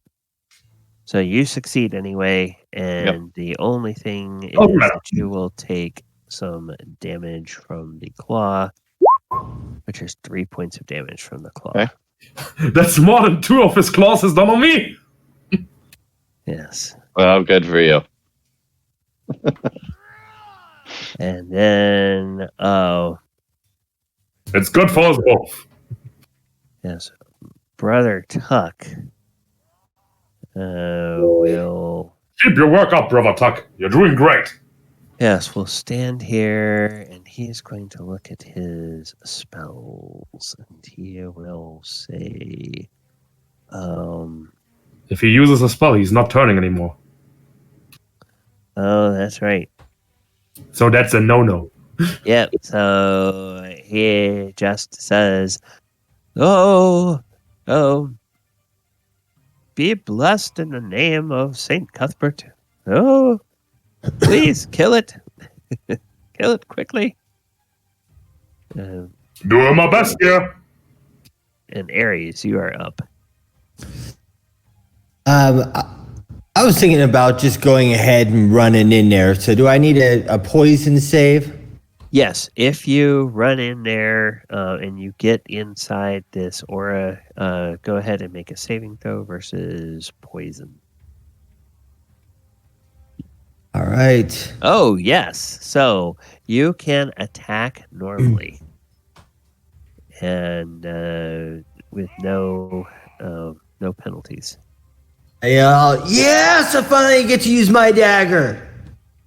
And I'm going to attack. All right. -1.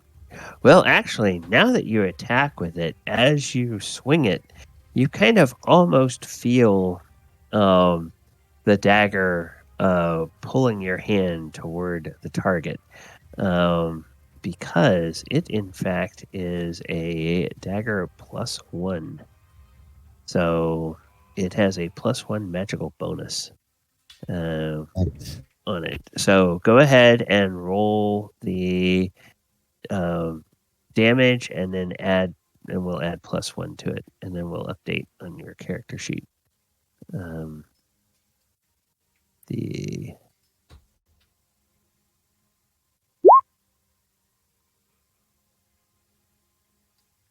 All right.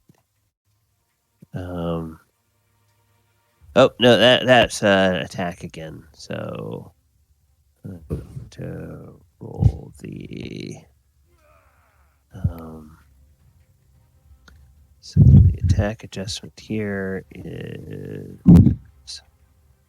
+1, and then the damage. There we go. All right, so dagger,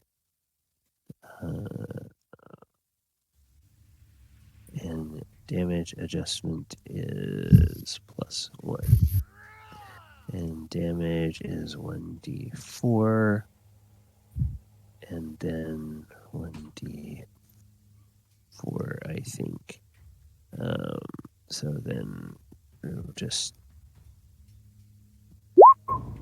Yep, there you go. All right. So, the way this character sheet works is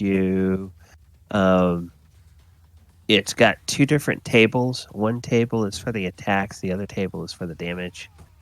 So, and we'll need to add your scimitar there.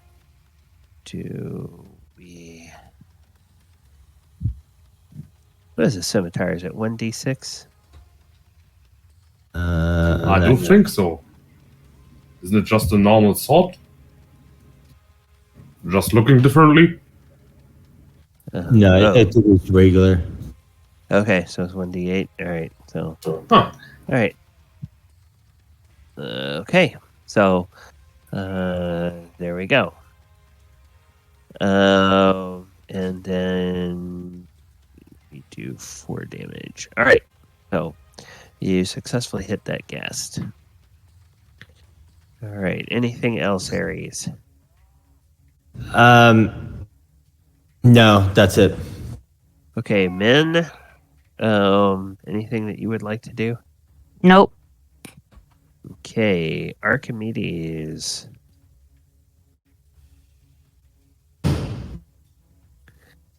The only enemy is kind of around the corner, and to get an angle on it, you have to go through that area where you'll have to make a poison saving throw. Yeah, no, I'll keep back. Okay. Back here. Talon. It's like 8:15. 19 after 8, actually. Oh, yeah. Never took her break. Yeah. Do we want to finish this fight up? I don't care. I just thought I would mention it. Actually, that's a good point, because we've got monsters running. So yeah, let's go ahead and take our break now. At the top of the round. Viewers, thank you all for joining us this evening. I'm going to go back to the slate. We will go take our break, and we will be back in a few minutes.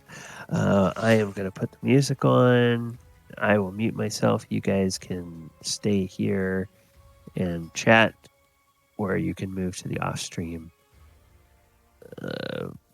channel for chat.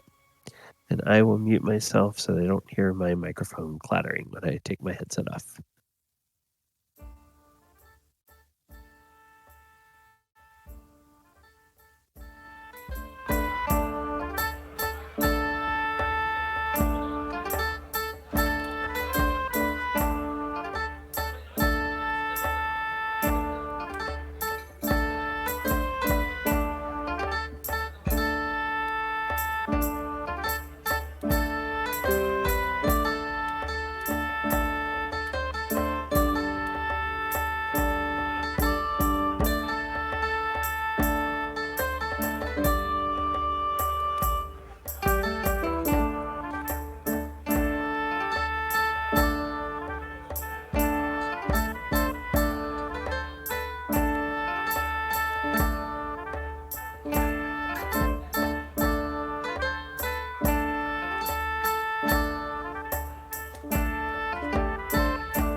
Look, Talon is the last. He should get killed.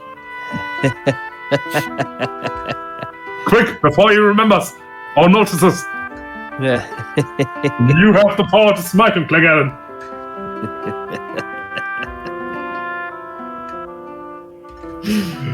Well, shot. Okay.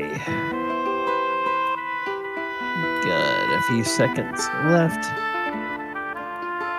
Thank you, everybody, for joining us this evening. Players, glad you could make it to the game. And are we ready to get back to this fight now? Yep. Okie dokie. Well, go ahead and turn the volume down and put us back on the battle sounds. And we will resume the combat. Okay, Talon, you were up. Yeah, I'm use my sling against the gas. Do I still suffer the -2? If you failed your save before, then yes. No, I didn't have to save. I'm outside the zone. Oh, okay. Then no. No. I'm at for cover. Yes, I'm not in his cover anymore. At least. No, -2 for cover. Sorry. You have a line of sight. But I missed miserably. Okay. All right. We really don't roll bad today. Yes. The ghouls. The ghouls are going to continue running. Oh. And this one over here needs to take more damage because it's still getting bit on by insects, and they run over here because they are trying to get away. All right, Quint, you are up. I'll go ahead and attack the ghast right in front of me here.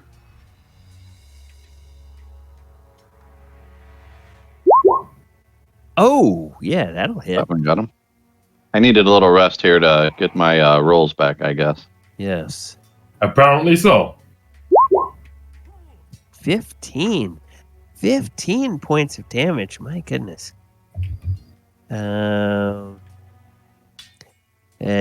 bloodies him. All right, I'll take a second. How the hell are you doing so much damage?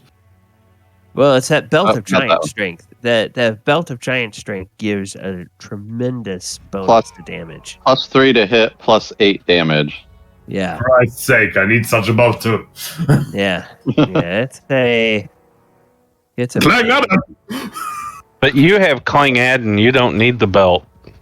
Oh yes, if it's blessed by Clang Adam, I need the belt.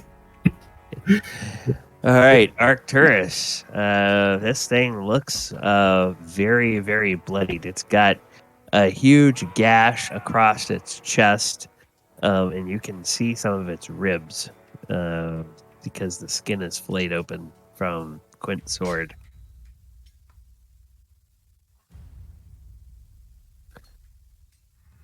So what would you like to do? Belt of giant strength. +8 damage. Arcturus, you're up.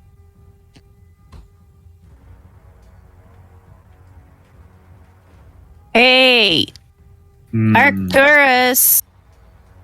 Yes, Min? It's your turn. You might be right there.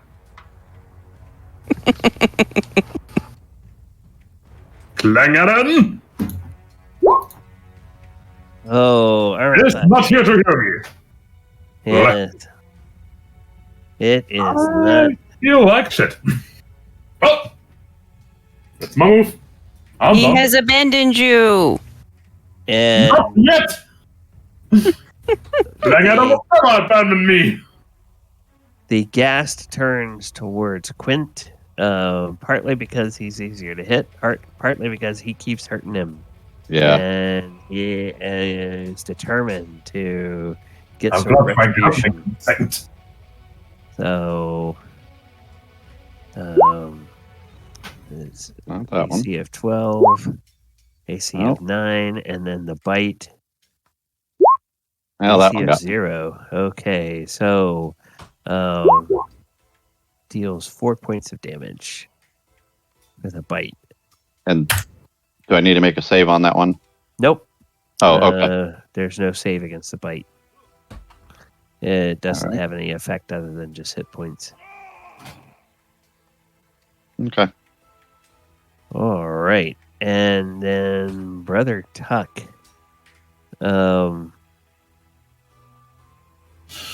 Brother Tuck will step up here and we'll go, oh. But he thinks about casting a spell and he looks over at Arcturus and Arcturus just waggles his finger. Nope, don't do that. Keep those critters turned. It's like, okay. Exactly. Ares, you're up. Does it take a turn to change weapons? You can essentially drop a weapon at your feet, pull out another weapon, and attack with it. You would be dropping Okay, it. I'll just keep the one I have in my hand and just lunge towards them. Okay. 8. Oh, foo. That's gonna miss. Step back away from them then. Okay. Min, anything you want to do? Nope. Okay, Archimedes. You want to get in there? It looks like they're doing pretty good, right? So I'll just stay back. Okay. It's getting a Talon. little crowded, so yeah, we'll keep it open. Talon's gonna try to hit him with a sling again. Okay. Oh, that'll hit. Nice. Went from critical fail to critical hit. All right. Hey, with 5 points of damage, how do you want to kill this ghoul or this ghast with your sling? The bullet just goes right into between his eyes and splatters crap all over Arcturus and Quint. Okay. Well, technically the battle is still going. The mechanical effect of this stink aura goes away. So those of you who had been suffering from that, you don't anymore. And there are the bloody footprints where the ghouls ran kind of down here, and then over here, and then kind of down this way into here. So, as you come in, whoops, that is not what I meant to do. Come on. I need this. If you go in here, there is another door and another room. And when you get into this room, you see a sight. Okay, you see 2 ghouls, one with a cloud of insects around it that are cowering in the corner down here. You see 3 more ghouls that are kind of looking in confusion at them, but then they turn and look back towards you. And they go, ah, ha. So everybody who wants to can move their characters kind of on down this way. Seems like there's probably one more wave of enemies. And hey, guess what? Looks like you've revealed the last of the map as well. So Talon, you just went, so it is now the time for the ghouls to go. And they will look up at Arcturus and they will go, fresh meat. And they will run up and... More like fresh steel! They will try to attack. So there's no more gas, so I don't need that on there. And everybody gets a -1 to their attacks. So... Claw the first. Misses. Claw the second. Misses. Bite the first. Misses. Then for the next one, first claw misses. Second claw misses. Bite misses. Then for the third one, first claw misses. Second claw misses. Bite misses. It's like there's a Cuisinart, and they just chomp at the air around Arcturus, and nothing seems to affect him. Talon, you don't know. Maybe there's something to this. Tell him, as you can see, Clangadan is still protecting me. Yeah, maybe. I am invincible. Or it could be that armor you're wearing. Who knows? This armor was given to me by Clangadan himself. All right, Quint, you are up. I'll move down there and start working on these guys. Okay. Yeah. Armor class of 7 will miss. Okay. I'll try this one. No, that's not going to do any better. Class of 9 will miss. All right. All right, Arcturus, you are up. What you think I'm gonna do? I'm gonna turn them, of course. Okay. Sit there and take it.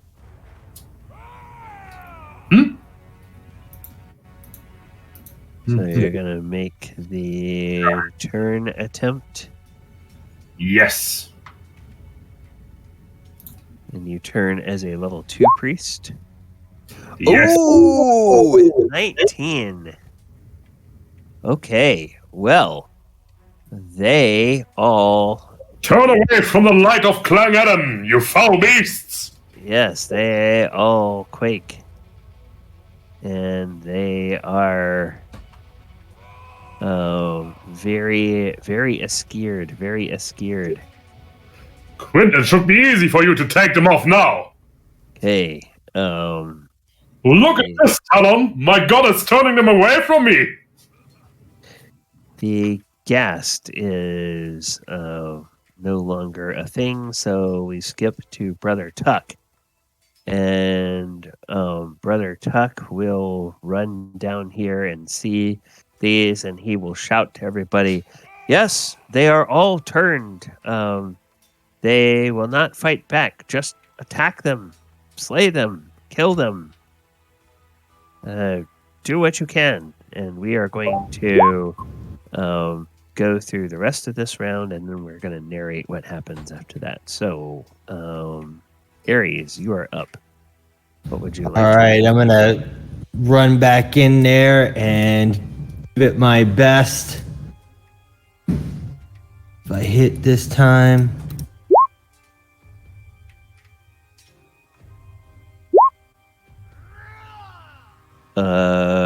Yes, AC 5, that'll hit. All right. Do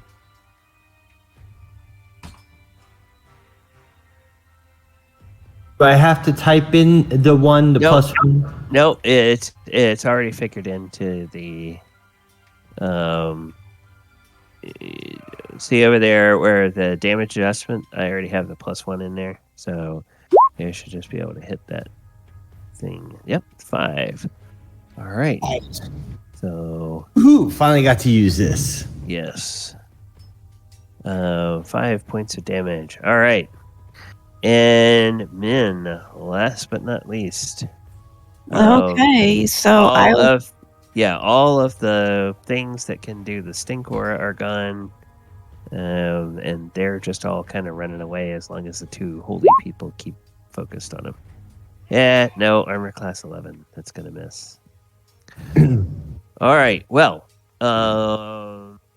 the end of the round, we have kind of a scene. Some of you might be too young to remember the old British comedy series, the sketch show Benny Hill. Oh God, yes. Where I do know Benny Hill, and I'm young. Yes, the end of that show, or there was always a segment in that show where everything was sped up to the tune of yakety sax. Yeah, and so there's a scene of you guys chasing these things, hacking them down. Yep, hacking them down through the dungeon. One of them you don't need to hack down because it slowly gets eaten away by biting insects, but the rest of them you kind of go chase down, and destroy. Yay. And there was much rejoicing. Yes, there was much rejoicing. Yes. Okay, so we're mixing our Benny Hill and our Monty Python, but that's okay. They're both British comedies. So, and both are pretty good. Yes, they are. Especially The Life of Prime. Yes. All right. So, music, exploration. Let's go back to our exploration music. Yeah. As long as you guys are tactically doing the turning thing, once that lands, there's no point in continuing to fight because it's just rolling dice. Running away! Until you rack up enough hit points. All right. So, with that in mind, what would you like to do now that all of these undead are vanquished? I want to search these rooms, see if there's anything in there. I also want to search. Me too. Holy symbols, or holy things. All right, so you've this room up here where you found the gold chain and the shield. And then we go to this one down here, which is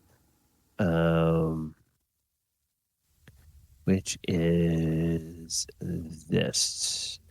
Okay, a 10-foot alcove is in the northeast corner of the room. Its walls were once plastered and painted, but where the covering still remains, some sort of mold or similar growth has discolored it sufficiently to make the colors and subject matter undistinguishable.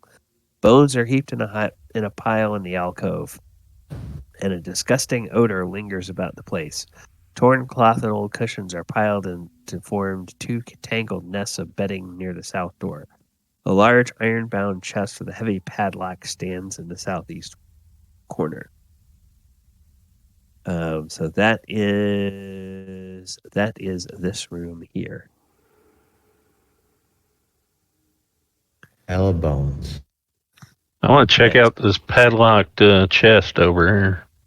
Okay. Go ahead and. Well, I would like to check it for traps first. All right, so we will check for traps. Find and remove traps. Doesn't seem like there are any. Okay, well, I'm going to try to open the lock. Okay. And... If you need, I have my opener with me. Oh, hey, no. Lockpicks go in deftly and very easily. This lock comes open. It looks big and sturdy, but it's a rather simple lock after all. And you open it up, and the chest contains a pile of silver, a brooch with a carnelian stone, and a cameo cameo coat of arms. And there is a silver scroll tube. Gonna look inside the tube. Okay. There is a scroll in there.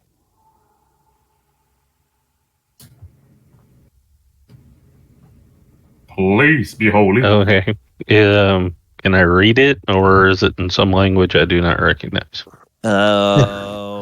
Just pull it out and read it. It's in moon speak. Do you have read magic? I do not, so then I can't read it. Yeah, you cannot read it. Okay. It looks like it is written in some sort of a mystical script. I will say, oh man. Oh yeah. Did you find something? I hand her the scroll. Okay. You look at the scroll, and it's some sort of mystical script. It's not arcane wizard script. I'd like to peek over your shoulder and take a look as well. Okay. Well, what have you found? Let's see. What is this? It's a. All right. So let's go over here and let's say, so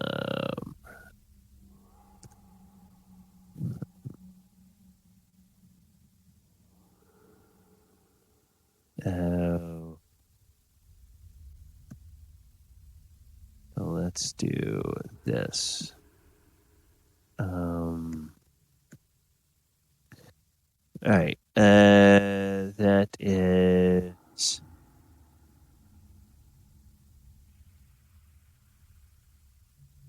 Yeah, okay.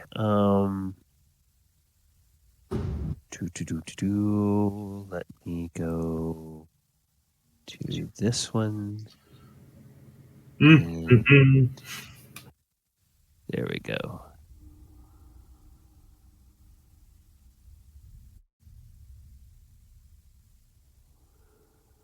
That is where. All right, so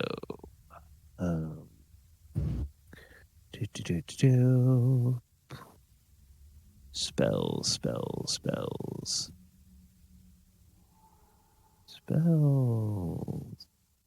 Okay.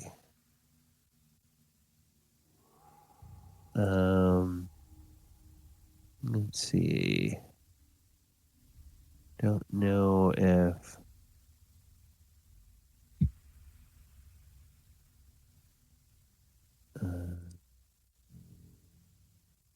all right. Yeah. It looks. You almost feel like you can read it, but you can't quite. So it doesn't appear to be something that you could grasp as a druid. Okay. Well, if none of you can grasp it, let a true man of God see it. Yes. So you look at it and of course. This is a very a very simple spell. This is protection from evil, 10-foot radius. So this is truly a gift from Clangadan. Yes. So it's a spell to protect us from evil beings, like the ghouls we killed, who are dead now. Okay. And somebody can go ahead and, if you want to, you can try to identify the coat of arms. So that would be in the proficiency. I think there is like a heraldry. I definitely. There's a heraldry check that is intelligence, and if you don't have it, it's just an intelligence check -1. And anybody can use that.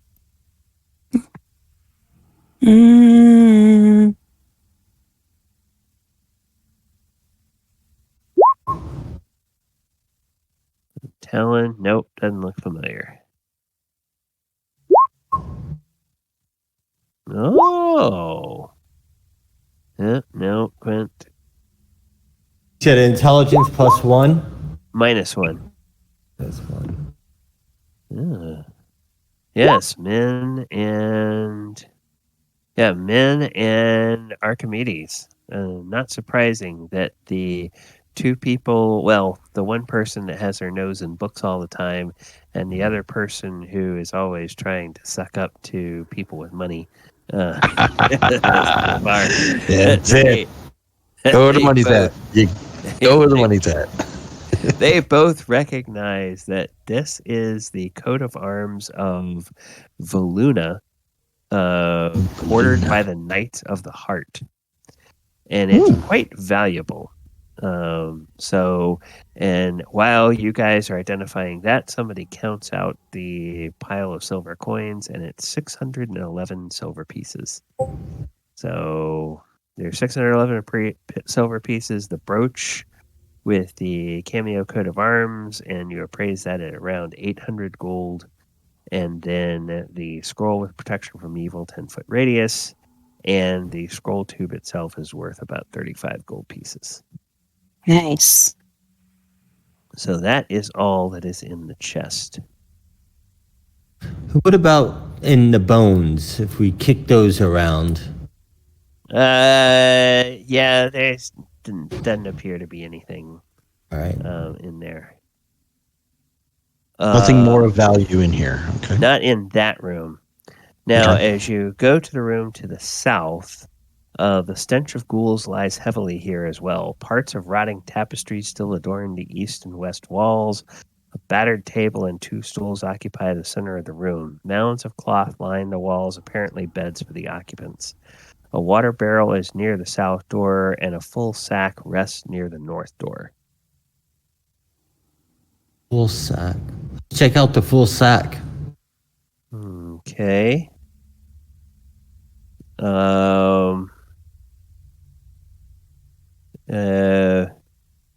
Okay. The sack contains clothing, and it looks like clothing that belongs to people. And you start, mentally calculating back, and you think, oh, all those people that we found that were captives, this is probably their clothes. Are there any cloaks in there? Nope. Nothing really of value except for clothes. Clothing? Do you need a cloak? No. We got lots. You do? I'll have to look through that then. Well, they all have this fiery eye on them. Yeah, so we could keep an eye on you. Nice. Clangadon sees all. Give it up already. Truly never. We would have to get a Clangadon is for fanatic, me, wouldn't we? always. All right. And with that, you feel like you have successfully explored the entire dungeon. There's one room up in the northeast corner we never went into. Yeah, because we didn't go to the. It was a brass we felt door like it that was trapped. magical. Yeah. Oh yeah. There was a trap door. Yeah, that's right. This one all the way over here. Yeah. So yes, but everything else you have looked through. Now, of course, you do know that there are those 2 earth elementals in the temple that you haven't figured out how to deal with yet. But so at some point, you'll want to probably come back and deal with them. Protection from evil. Pardon? Protection from evil. Yeah, we just send Clang Adden boy in there. He'll do it. Clang Adden does protect me. Okay, well, there are several options that you have now. Of course, you can, if you feel like you need it, you can go back up to the surface and rest. If you don't need a rest, there is a ramp down here that leads down to a lower level. There are stairs here that lead down to those brass doors that you can't get through because they're warded. And then up here in the northwest corner, there is this spiral staircase that goes down. So there are 2 open and passable ways to go down to a deeper level, if that's something you want to do now. I wouldn't mind resting just to get my spells back. I don't know about you, Nin. Yeah, I'm pretty much out. Yeah, the same here. I don't need to go to town or anything, but wouldn't mind just resting to get my spells back. That's why you need Clang Adden in your life. Power. Do you want to rest down here? Buy Clang Adden now. I would like to have some fresh air, please. And I understand. Our terse breath is rank. Clang Adden, we'll give you fresh air wherever you are. Great, then I can catch some more insects while I'm up there. Okay, there are 2... Min, why don't you join Clang Adden? I can even give you a nice amulet. No. There are 2 players. This is pretty saddened. Ronnie and Heather, I am sending you both links. And because one of you has mentioned something and the other one, we did not do something that we should have done when we were creating your character. These are links to the complete list of non-weapon proficiencies for your characters, and we should also double check with everybody else that your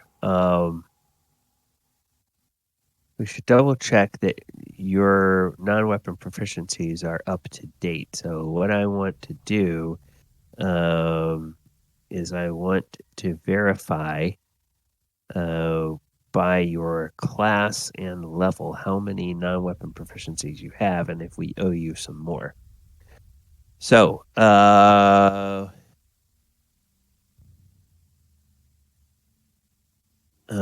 there are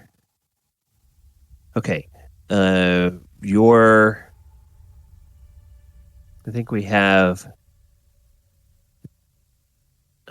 your Arcturus, you count as a warrior group, right? Yes. For the paladin? Okay.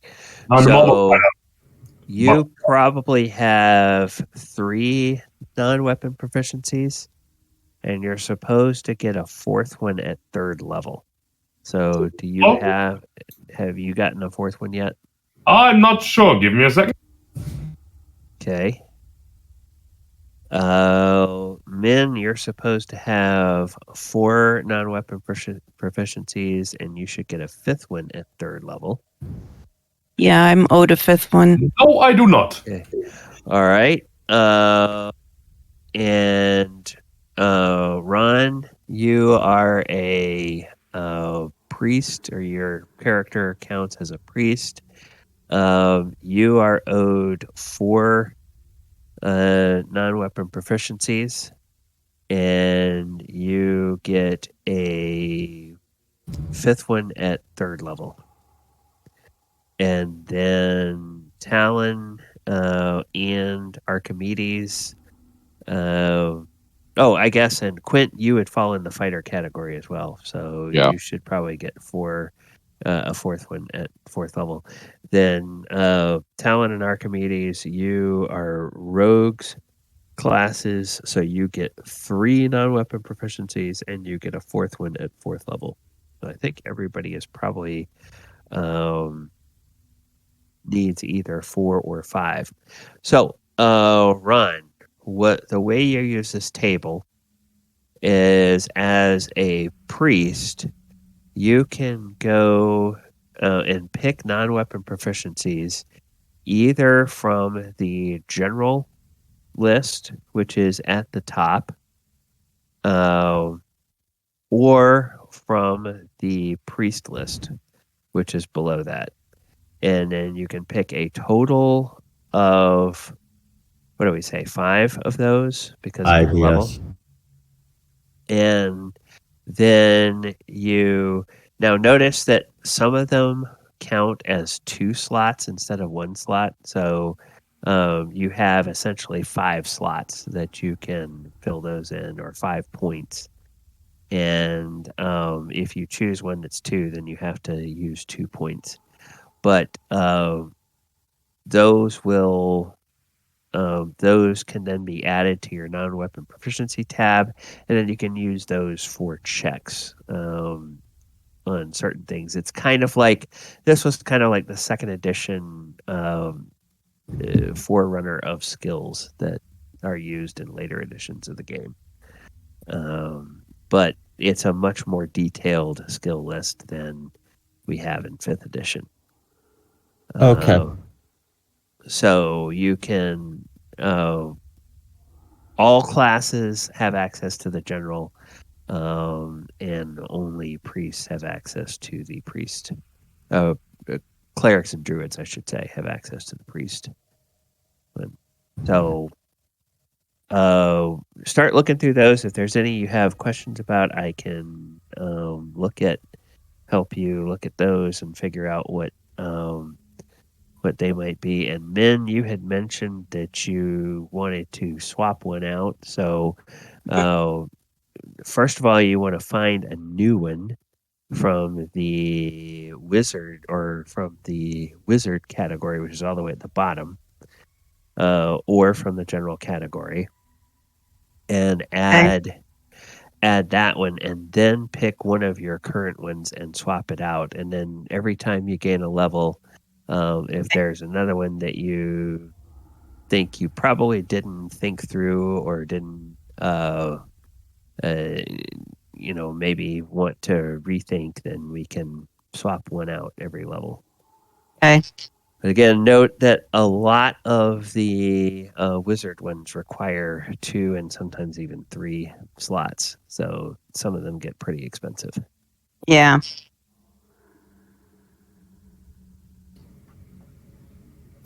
Can I take leadership? No. Could you take leadership from the warrior category? That's what I want to know. Or wait, is that on the general category? I don't know. Yeah, it's on the general category. So yeah, you could take it. Now it costs 2 slots. Then I need to wait one more. Yeah.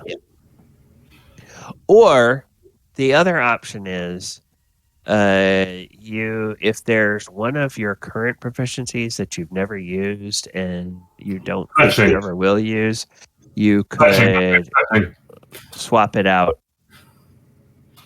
Go away, Fletching. I'm not using any bows right now, and I probably will. Probably not. I may longbow maybe sometime, but not right now. I don't even have one. Yeah. All right, so you can swap that out.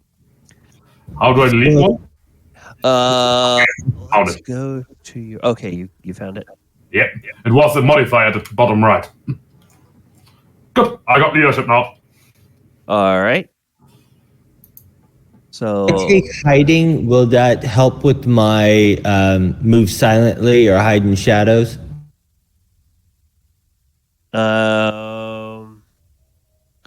Let me take a look at that one. Whoops, I'm sorry. I sent that to one person. I meant to send that to the group. Since some of you may be looking at swapping some of those out. All right. Which one was it? Hiding, you said? Yes, hiding. It costs 2 points. Okay, so the rogue hiding. It's under general. Oh, it's under general hiding. Hiding. The Complete Book of Humanoids, age 95. All right. Let's see. Do. Complete Book of Humanoids.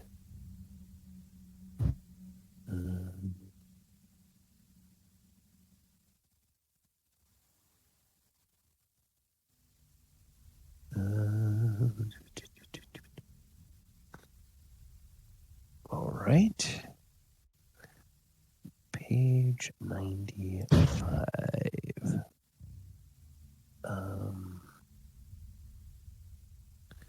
Hold, please. Please. Please. I have one stupid job on this ship. It sucks, but I'm gonna do it. Okay. I just watched that movie. You should have you ever watched the documentary of that making of that movie? You should. It's hilarious. What are other Which movie are you talking about right now? What movie are you talking about? Yes. Galaxy Quest. Oh, okay. Don't know that. Oh my god, we gotta educate you. Yeah, that's a really good movie. Just like Jojo Rabbit. It also was a pretty good movie. All right. Any other non-weapon proficiencies that people have questions about?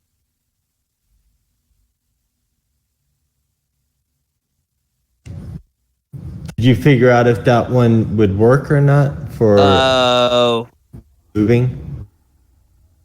Not yet. I'm still looking Okay. at I want to double check if there's anything that anybody else is looking at. And what about healing? Does that help with my healing spells?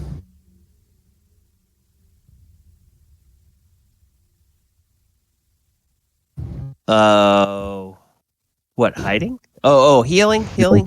Sorry. I think that's under priest. Okay. That I believe that's in the player's handbook, page 59. So let's see. That I believe does. Oh no, it's not. It's the non-weapon proficiencies. Descriptions. Healing.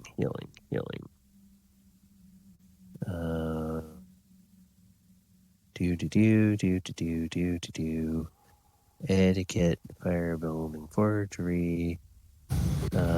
Healing. Yes, you know how to use natural medicines and basic principles of first aid. You restore 1d3 hit points when you make a check within 1 round. And if you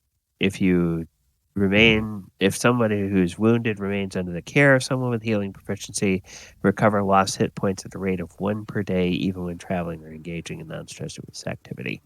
So you can also attempt to aid a poisoned individual, provided the poison entered through a wound. And if you can help the person right after they get poisoned, they get a +2 bonus to the saving throw. And then you can also attempt to diagnose and treat diseases. You get if you have both healing and herbalism, you get a +2 bonus to your checks. So yes, it does help, and basically what it does is it allows people to recover hit points faster, recover an extra up to 3 hit points a day, as opposed to 1 hit point a day. So it does help with those types of things. And can you do that to yourself too? Yeah, you could do that to yourself or to any of your party members. Okay. Okay. That is what is. Oh, okay. I see.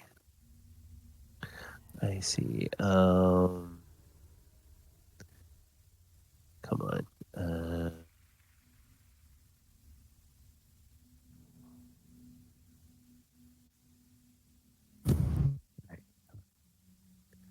I'll go ahead and add that. All right. Now, there we go. There we go.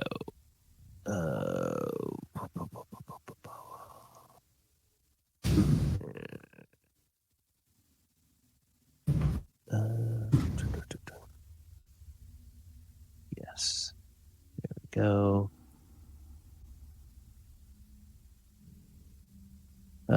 There. Yes. Use that one. Okay. And then we will do this. And we will. Come on. There you go. And then there you go. All right. Come on.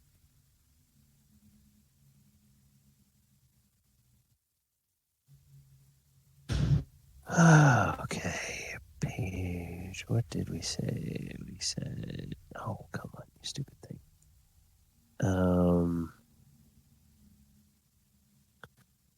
We said page 95.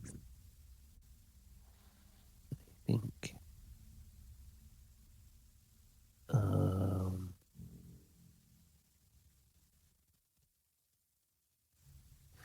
Yes, page 95. All right. Let us go to this. We'll go here. And we'll go page 95. All right. Best talking. Hiding. Hiding is the ability to instinctively select the best hiding place under nearly any condition. Humanoids who make successful checks can virtually disappear from view. Success is determined by modifiers based on the intelligence of the character being hidden from.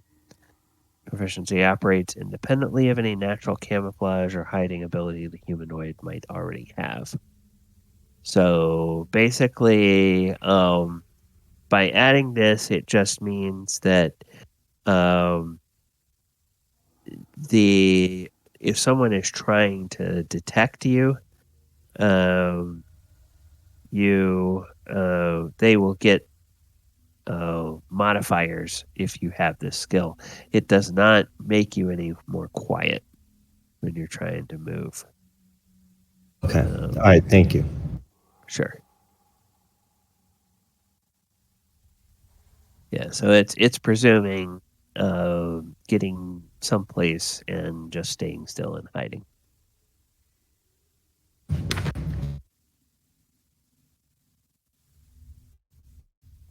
All right. Any other questions on proficiencies? Not from me. Except for what can I do with leadership? Oh, what can you do with leadership?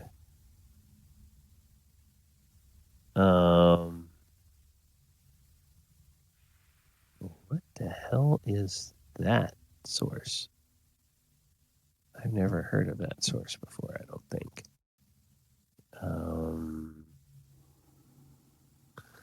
Let me see if it even comes up.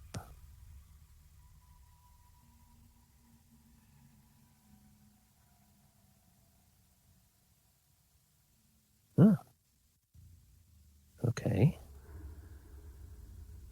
Oh, interesting. Uh-huh. That sounds good. Promising? Well, it's a Spelljammer source book. 2nd edition Spelljammer source book. Huh. And it's not one that I have in my collection. So, right. I'm guessing if it's Spelljammer, then it is something that affects the morale of retainers and things like that. So that's probably what it would do. Okay. Oh, that's good.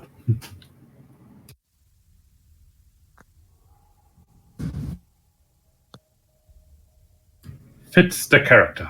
I truly am inspiring. Just like Clangaden.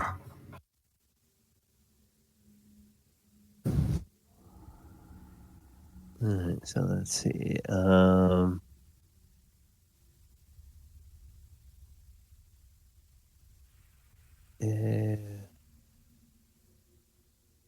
Can somebody put a perpetual silence spell on him? I literally have better chances to avoid such a spell. So try it. Alright. Redden will reach you even through the silence. Alright, so everybody can go ahead and we'll take all of the conditions off of all of the markers off of everybody's token. We will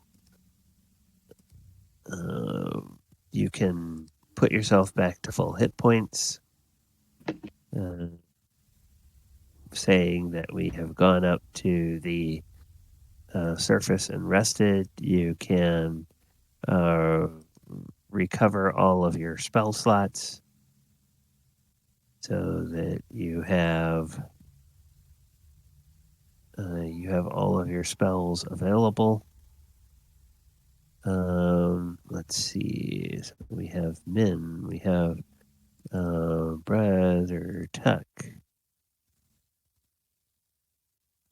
We have Archimedes. We have Arcturus. We have Quint. We have Talon. We have Desert Wind. Who are we missing? Ares. Ares. Yeah. Ares. That's right. Where is Ares? There's Ares. Okay.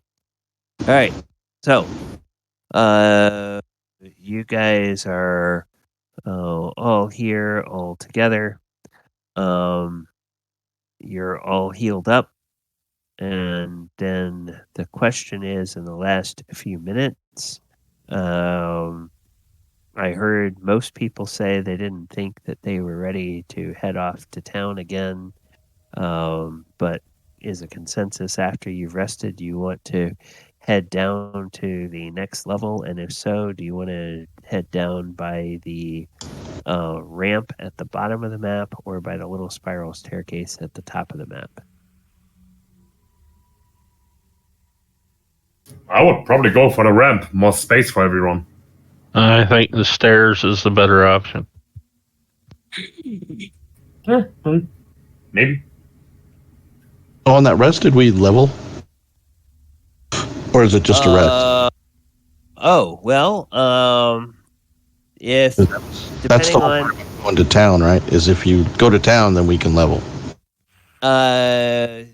technically, yes, you could level on a rest if you had enough experience points from the last session. Which in the you guys may notice there's a second treasure and experience sheet that starts with session 41, which is the last time. I'm not going to get rid of the old one. I'm just going to keep them. But like about every 40 sessions, I'm going to start a new one. Just good. Because the document gets longer and longer and longer. And I've got to update that spreadsheet again. Yeah. So if you had enough that you would have leveled, then you could go ahead and level your character. Okay. Is there a spot on our character sheet that shows our levels? I mean, our experience points? Yes. But you have to put in the amounts, yeah. Okay, so under the info. Okay, character sheet, under the info tab, I think it's in the details, right? Details, correct. Yeah, scroll down. Scroll down towards the bottom. Correct. Yeah, okay. So we started you at level 1 rogue, level 3 priest. So you were at the top end of rogue. Let me double check what your experience points. I know we only have like 4 minutes left. Is this something you'd rather try to figure out later? Yeah, we can. Yeah, we could probably do that later. Okay. Let me go ahead and double check and see. See where we are. Okay. Yes. So our next game is going to be on the 24th of September. Ooh. So,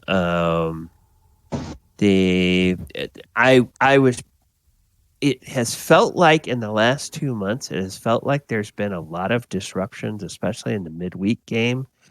And I was having a hard time understanding why that was until somebody reminded me that this year, in their infinite folly or their infinite wisdom, FIFA has decided to change the calendar, and instead of the World Cup having been in the summer, the World Cup is now in the winter, which means that the soccer season here in the U.S.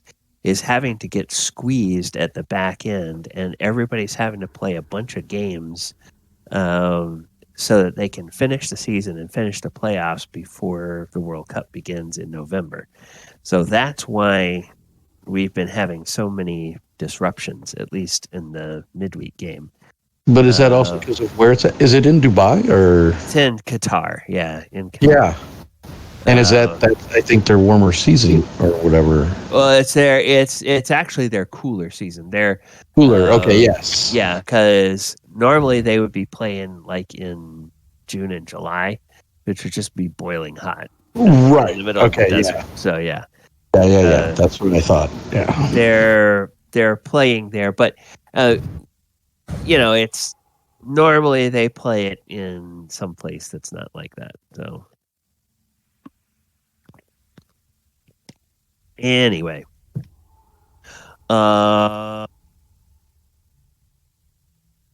so that's why we are having so many disruptions. So no game next Saturday. Yes, game on the 24th. And so Ronnie, sometime between now and the 24th, we can get together and do that. Okay. Take a look at updating your character. I'll make sure the experience is set up for where it should be to begin your character, and then we'll apply the experience you've earned from the various sessions since you've been playing. So, all right. Any other questions from any other players before we head off? Be thinking about which. I know we've had one person express a preference for going down the ramp. Another person wants to go down the stairs. You guys can discuss that over the next couple of weeks. I'm okay with stairs. Okay. All right. Well, then we'll talk about going down the stairs when we get back in 2 weeks. All right. Players, thank you so much for joining me. Viewers, thank you so much for joining us this week. We hope you have enjoyed our session here. I am DM Galabond, and this is our second edition game. We are looking at the Temple of Elemental Evil, the original one. So this is that module you've always heard about, and some of you may have played it. A lot of you probably wish you played it and never have. Because that seems to be like with all of these old modules, a lot more people have heard about it and wanted to play it than ever got a chance to play it. So hopefully this is fun for everybody going through it. The tomorrow we will be here on the Twitch channel for our Walker of Waterdeep campaign at 2 p.m. Eastern time, and that will be our last Walker of Waterdeep for the season. We are then going to go into our season break, and that basically means DM gets the storyline ready for the next arc of the campaign, and then we will come back in a few weeks and or a few months and pick that campaign up. So join us if you want to for the session on what everybody is going to do on their summer vacation, or what all the characters are doing on their summer vacation. And then there's no game Wednesday because yet again there's another midweek MLS game at home next week. So the next game that I will be running after Sunday will be a week from Wednesday. I think the 21st. So players, thanks again. Viewers, thank you.